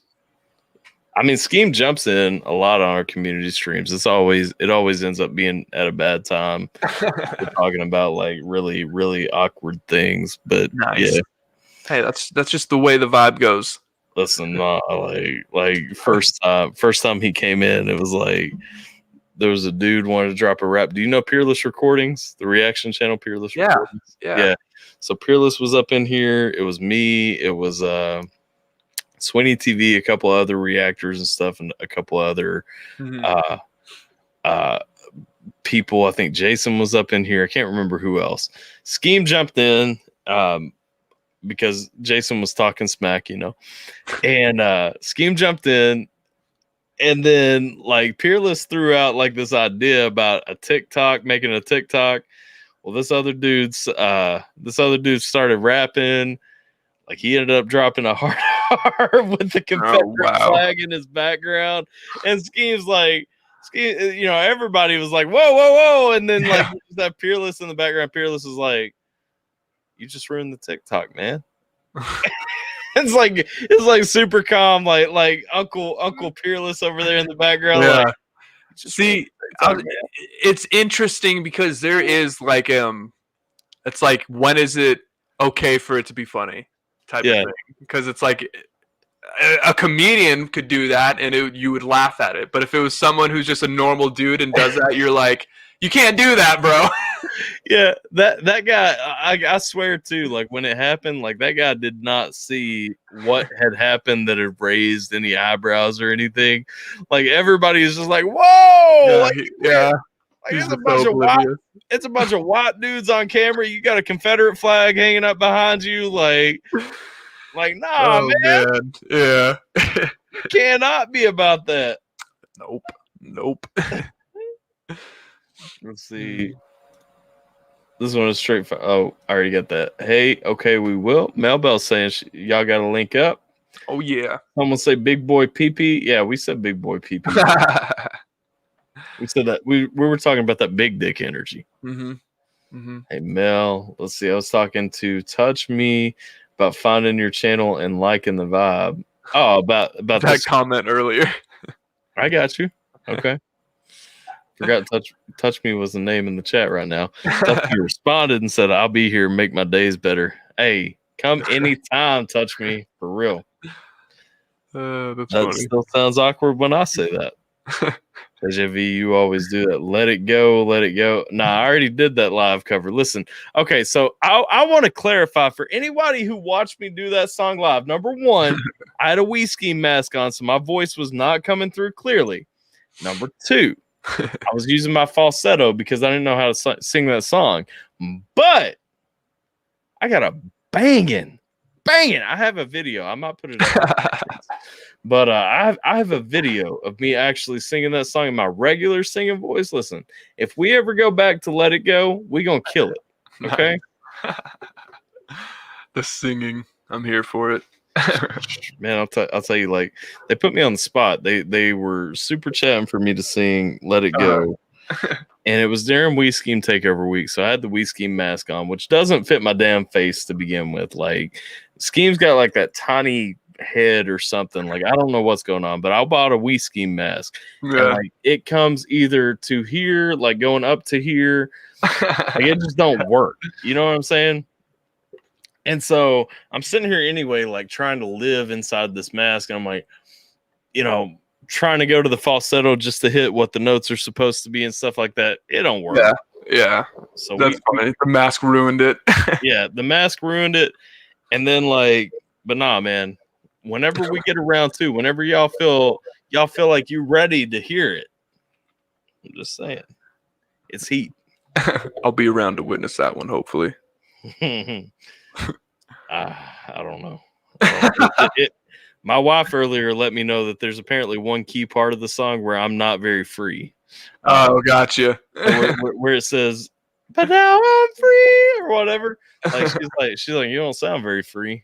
She's like, you sound so unenthused. I'm like, well, I didn't realize, because to be fair, I didn't learn how to sing that song from watching the movie. I learned how to sing that song from watching the karaoke videos. Oh, okay. Yeah, there is a slight difference, huh? Yeah, exactly. It don't tell you what pitch to use. Got to improvise it. Let's see here. So, Nas Touch Me. All right. So we're at about 3 hours, which is about 30 minutes past what you asked me to do. It's all So good. let me line up. We got one more track to play real quick, and then we'll cut this off and let you get some rest. You got it. But I have very much enjoyed this interview. I want to say that up front. Oh yeah. Yeah. Almost shared the auto blow AI. Everybody, get yours now. Get yours now. Ditch your Okay. hoe for a 25% discount.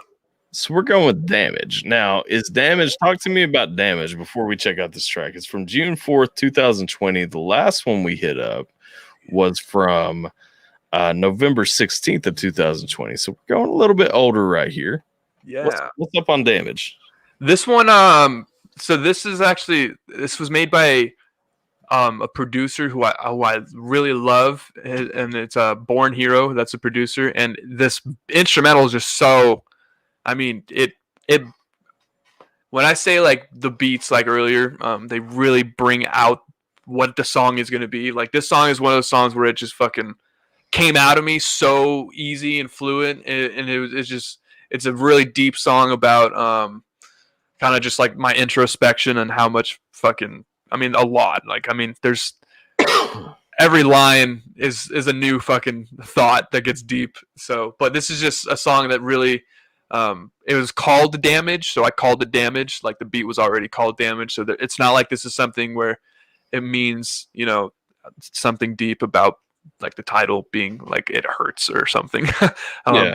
Song overall, I mentioned psychedelics a lot because I've had very profound experiences on them, and they carry with me throughout my whole life. And I feel like this beat really brought it out of me. If I'm not wrong, didn't you post a picture of some mushrooms on? Yeah, I recently got 5 grams. Yeah, over 5. Well, I don't know anything about mushrooms, but they looked fantastic. I like the regular mushrooms that you eat, and that go on pizza. Yeah, they are fantastic. I don't know about psychedelic kinds, but I can only imagine they are as well. Yeah, they taste awful, but you know what? They'll show you some things. They taste awful because they grow on shit. Like yeah, it's literally shit. It's fungus.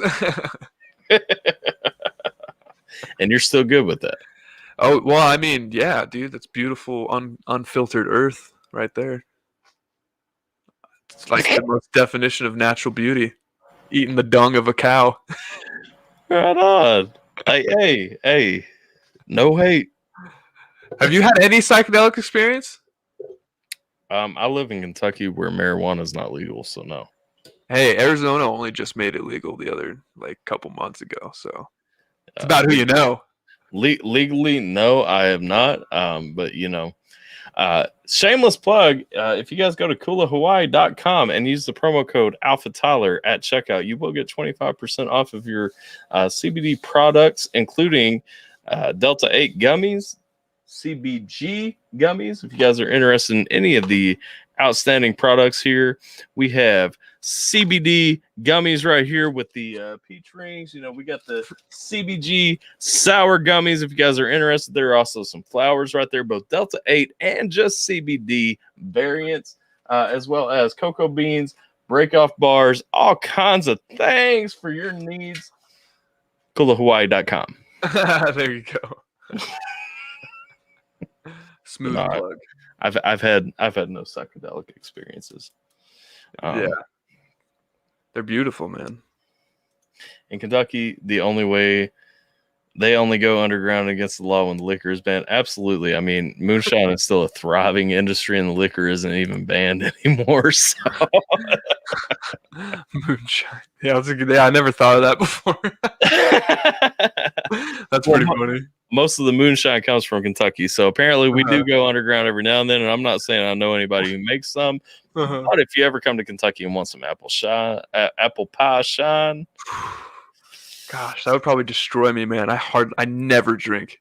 Oh man, listen, we're gonna have to link up one day. I love Arizona anyway, so maybe I'll come. That'd be fun, man. Yeah, it would be fun. Let's check out Alphabyte Damage, though. No depth in the title. We're talking about some psychedelics and shit. Let's get it. I'm putting on my headphones. I'm trying not to pause a bunch. People get mad at me when I do that.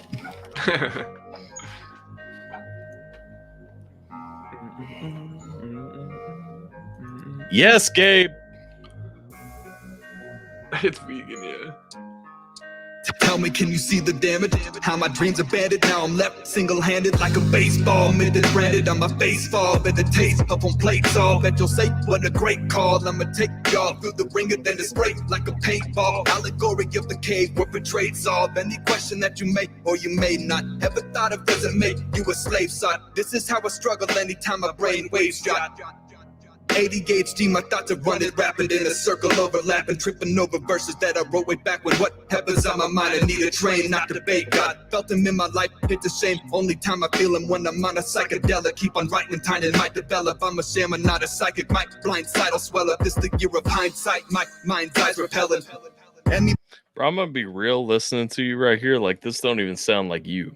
Like, like my talking voice versus rapping voice. Yeah, like your rapping voice right here, you're going so hard and like rapping it around so well. Mm-hmm. Like you got that perfect aggressive flow going. You know what I mean? Like Kudos for that, because it shines through more in this song, I think, than it has other ones, because others I've heard like at least a flash of your speaking voice, you know? Got it. This one right here, like I'm listening to it, I'm like, this sounds like somebody else. You know what I mean? Like, yeah, no, I can tell. Yeah, it definitely has different. It is a whole nother voice. You have to find your rap voice. That's for sure. I love it. I think it shows some good versatility, you know, like where you can go as an artist. So don't think I'm bringing that up as a negative. I just like, it stands out to me through this, listening to it. I'm like, my man's coming with like, I'm trying to, it's a grindier voice. It's I'm trying to think of who it really reminds me of, but I can't really put that in place right now. But either way, let's go. Okay. Only time I feel him when I'm on a psychedelic. Keep on writing and time might develop. I'm a shaman, not a psychic. My blind side will swell up. This the year of hindsight. My mind's eyes repellent. Any version of the negativity, I try to grow bigger as a person, as a man that's on the certain. Far from pampered, far from perfect, far from average, far from certain, far from landing on the surface, far from having classics, far from having all the perks of rapping, far from having verses after legend added, far from having shows where all my pictures lasting through the decades and the changes. After everything is done, I'm dead in the dirt, buried in my head. I really think it's about to burst.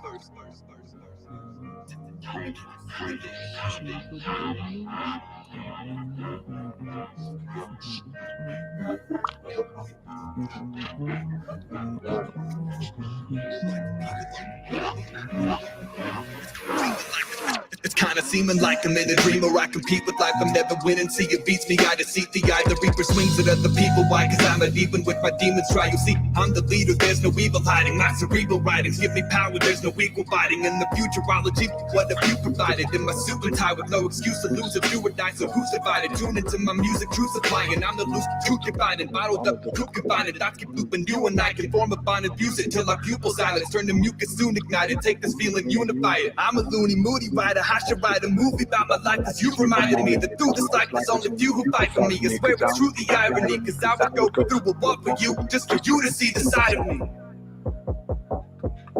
It feels alive, it's like a high for me. I guess I cry to see if I'm ready to die and leave. I get sick and tired of this life, my finality. Right around the corner, I can feel you down to me. I can tell you why, but I can tell I'm battling. Man, I've been paddling upstream, so sad as he must be. A bastard who bust beats, got passion and plus beats. A half of the rough me, sad as fuck when adjusting. Never properly loved, so drug scene. Finally opening up my trust fee.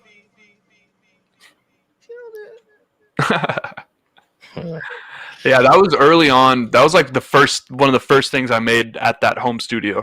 Yeah, I like it. I think that song touches on a lot of deep points. I mean, you were talking about talking about the psychedelics and stuff through it, and you know, I catch that. But I mean, we're talking about not letting people write our future for us. We're talking about know, the memories and everything. I really resonate with the piece. You know, you were going through talking about like the pictures in your house and everything. Once you're dead in the ground, like where that all fades and everything. Like I've never been, you know, I prefer to walk through life enjoying things. I'm not the guy taking selfies like everywhere I'm at. Yeah. You know, trying to take pictures when I'm enjoying something. Like I want to live it and enjoy it. Right. And I think for me, like that was what hit me right there, because I'm thinking about, you know, you're talking about, you know, where are all the pictures and everything? They don't mean shit. You know what I'm saying? Yeah. Like you go in the ground, you're dead and gone. Like if somebody keeps them, then they're there. But I mean, if not, like they're gone. Like what is your actual impact? Enjoy where you're living, moving through and everything. Right. And I don't know, man, I could feel a lot of depth, like really packed into that. Yeah, there was, that's for sure, man. And I know, Gabe said there's a lot of unpacking, no fillers. No, I didn't catch a filler line in that. And like Mel Bell said, it's a deep song. Yeah, there's certain songs where they bleed out of me. Like that's really how I really describe it, because it's like such a like with the combination of OCD and like therapy, it's like the ultimate outlet for me. Yeah, it's so perfect for me. I love it. And that song does mean a lot to me. That's why I was like, yo, we got to play that one. Yeah, that was the thing for me. Like you played it up, talking about the psychedelics and everything coming into that one. I was like, I was getting ready to hear something about like a tripping experience. You start going through it and everything. I'm like, damn, man. Like, Yeah, we talking about the psychedelics as an escape, from thinking about all this other stuff. I'm like, damn, man. right. Yeah, man. I mean, it fucked me up because I mean, and what I say in that song too, I genuinely, not anymore, but at that time, I thought it was a shame that it took psychedelics for me to feel God, and that's what I definitely. I mean, that I felt guilt in that time when I was writing that. I was like, man, I wish that wasn't the case, but now it's different. I'm grateful that I even got the experience, and now I'm living just a different life. But yeah, that psychedelic experience was fucking crazy. And same with the shaman. I'm a shaman, not a psychic. My blind sidle. Or I forgot exactly, but yeah, because one of my experiences, at clear as day, I was telling myself like, oh, you were a shaman in your past life. Like I was closing my eyes and I was seeing my tattoos were all different. They were not. They weren't the same. They were my tribe tattoos from when I was a shaman in my past life, and it was like certainty. And then I went down this path of what a shaman is and shamanism, and then I found this artist called Kambada, and he is exactly that. Like he has the blueprint of what I wanted to be, because he talks like his mind is open. He's taking DMT, he's taking ayahuasca, he's taking it all, and he's like he's everything I want to be about it. And him and I actually talk. Like he's like you're on your journey, like you're like I'm glad you have this awakening, and I'm like, fuck yeah, dude, it feels good. Kambada's what, from New Zealand? I don't know much about him personally. I think so. He's a freak, man. Like lyrically, he is a freak. I listened to one of his songs when I'm trying to think of what it was. I can't remember. He was talking about like Jesus, though. It was like wrapped around, like everything was coming back to like the crown of thrones and everything. Like he was staying in, and like even when it seemed like he was moving away, he was staying in that vibe and everything. Mm-hmm. And I'm like, that dude is freaky solid, next level. Yeah, next level. He's like the shaman Joyner Lucas. Like he's lyrically that gifted, but his actually, no, I would say he's like Immortal Technique with like his subject matter and like how deep and knowledgeable he is about it. Yeah, I would say like going to the spirituality side, he's probably the Immortal Technique of spirituality, whereas Immortal Technique is focused a little bit more on politics and stuff, Yeah, it's dope. Melbell says I caught your name in a couple of bars. That's why I know it's personal to you. I'm interested. You talked about the shaman side there in relation to that song. I've caught the shaman bars in a couple of your songs now. Yeah.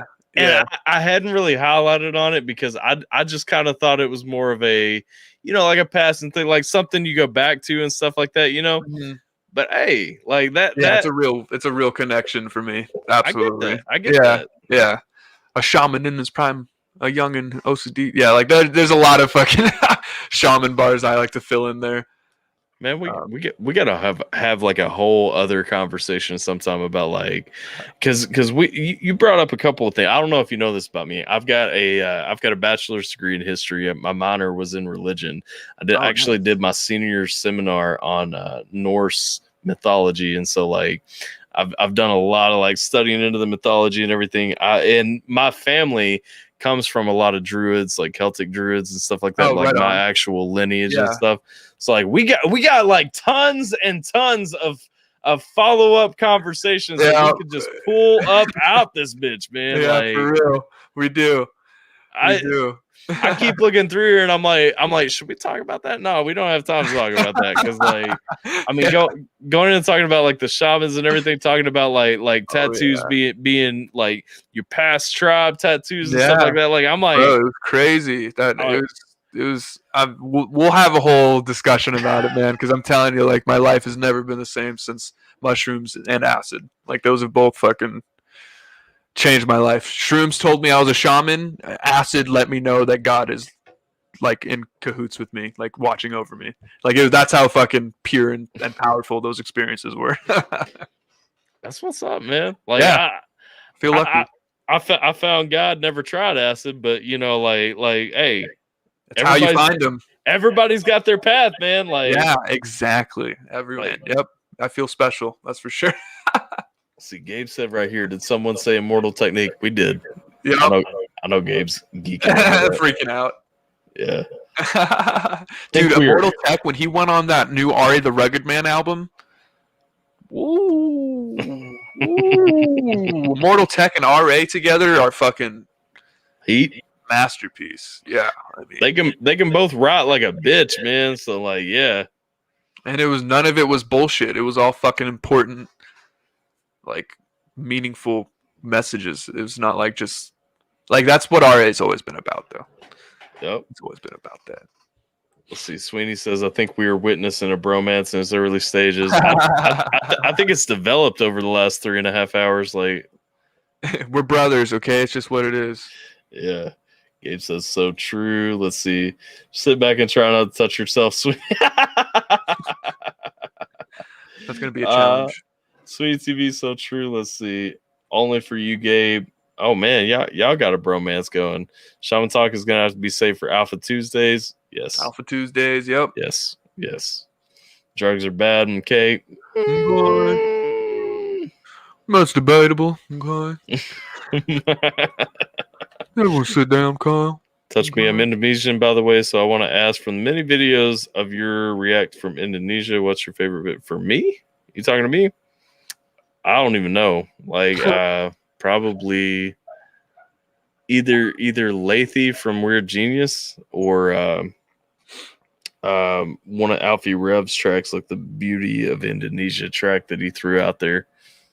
That was out of left field. Like, I wasn't even thinking about that.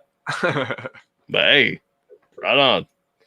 Nobel throwing up the laughs, so she got the laughs. But hey, I know my boy right here has got to bounce. He's got an early morning coming up tomorrow, so I don't want to hold him up too much longer. We've already been an hour over what we were aiming for, so it's a good thing. It was a good thing. It was a good thing. It was a good chat, man. You don't even notice the time passing. That's what I was telling you before. Yeah. It's good too. That's like I don't ever worry or stress or get anxiety about that kind of stuff. But when like you realize that whole saying of like, oh, time flies when you're having fun, like that moment of being like, holy shit, it's already. You're like, wow, okay, well, I guess it's already time. Yep. But hey, it's been great, man. You're welcome on the channel anytime, and of course, we got to continue this conversation at some point about these Alpha Tuesdays. So, yeah, definitely. But that's all we got right here. Appreciate all y'all hanging out. Like, share, and subscribe. Make sure that if you haven't already, get down in the description. Head over to Alphabyte Music's page. Sub over there as well. It is at the top of the description. And make sure you go check out some of these tracks that we hit up during the live today. Give them a like if you enjoyed them already. Give them another view too, because you know he needs that watch time going on and everything. Yeah.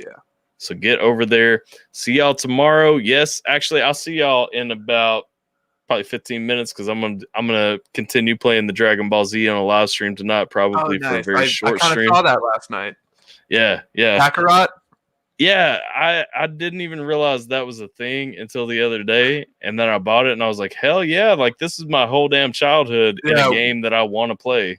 We can chop it up about DBZ too, because I remember the second I came in there just to see how whatever, because I was like, oh, he's playing Dragon Ball Z.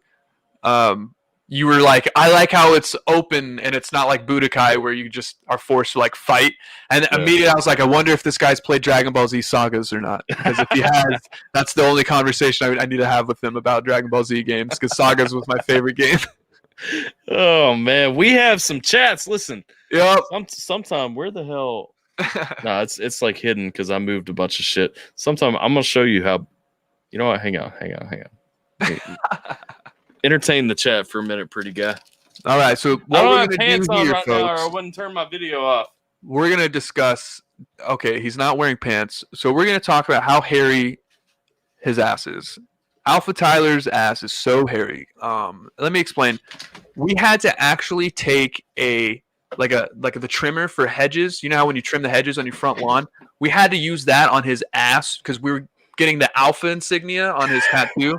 For his tattoo on his ass cheek, and it was so hairy we had to get the head. Oh, you're back. Okay, so what's up, man? I do have a hairy ass. Look, man.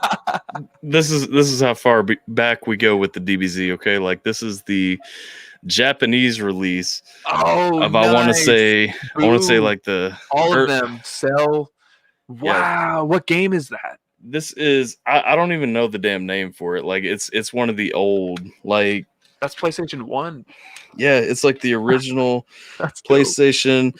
Copyright tag says 97, so you were a year old. Yep. There's the disc for it. That's so cool. Back when they were actually different colored. Yeah. Wow, what a throwback. That's how far we go back, man. Hell yeah. Yeah, we'll definitely we'll have plenty to talk about Dragon Ball Z then. We're gonna have to get onto this. Let's see. Apparently, your story was entertaining. I still have my headphones plugged in, so I didn't hear like the first part of it. I just came back and caught about the my ass being shaved for the AlphaTyler. Yep. That's all it was. That's all it was. I was like, you guys hear the story about how hairy his ass is? Oh, it's pretty hairy. I ain't even gonna lie, man. Like, I have a man's ass. Like me. Yeah, I have a man's ass, and it's like, even if you get that chick that wants to like go back there or something like that, sometimes like you can't keep that thing clean. I'd feel bad. I would be so conscious. I'd be like, you don't want that, do you? You don't want that. That's a mess. You are just nasty. Exactly. It's like, nah. Like, nah. You trying to floss? Like, if you're trying to floss, we might be able to work something out. Mm-hmm. Gotta clean up. That was a quick recollection. It happened just the other day, man. Hard to forget. But that's all we got. Listen, this was Alphabyte. Make sure you guys check him out, show him some love, all that good stuff. Doses. I'm gonna throw up this video real quick. We're gonna kill the live, but appreciate y'all. Like, share, and subscribe. Check out his channel, and don't forget to come back in you know what, like however long it takes me to decide to start another, because I mean, y'all know, like if I give it time on a stream, it ain't happening anyway. So but here's the video to close us out. Bye.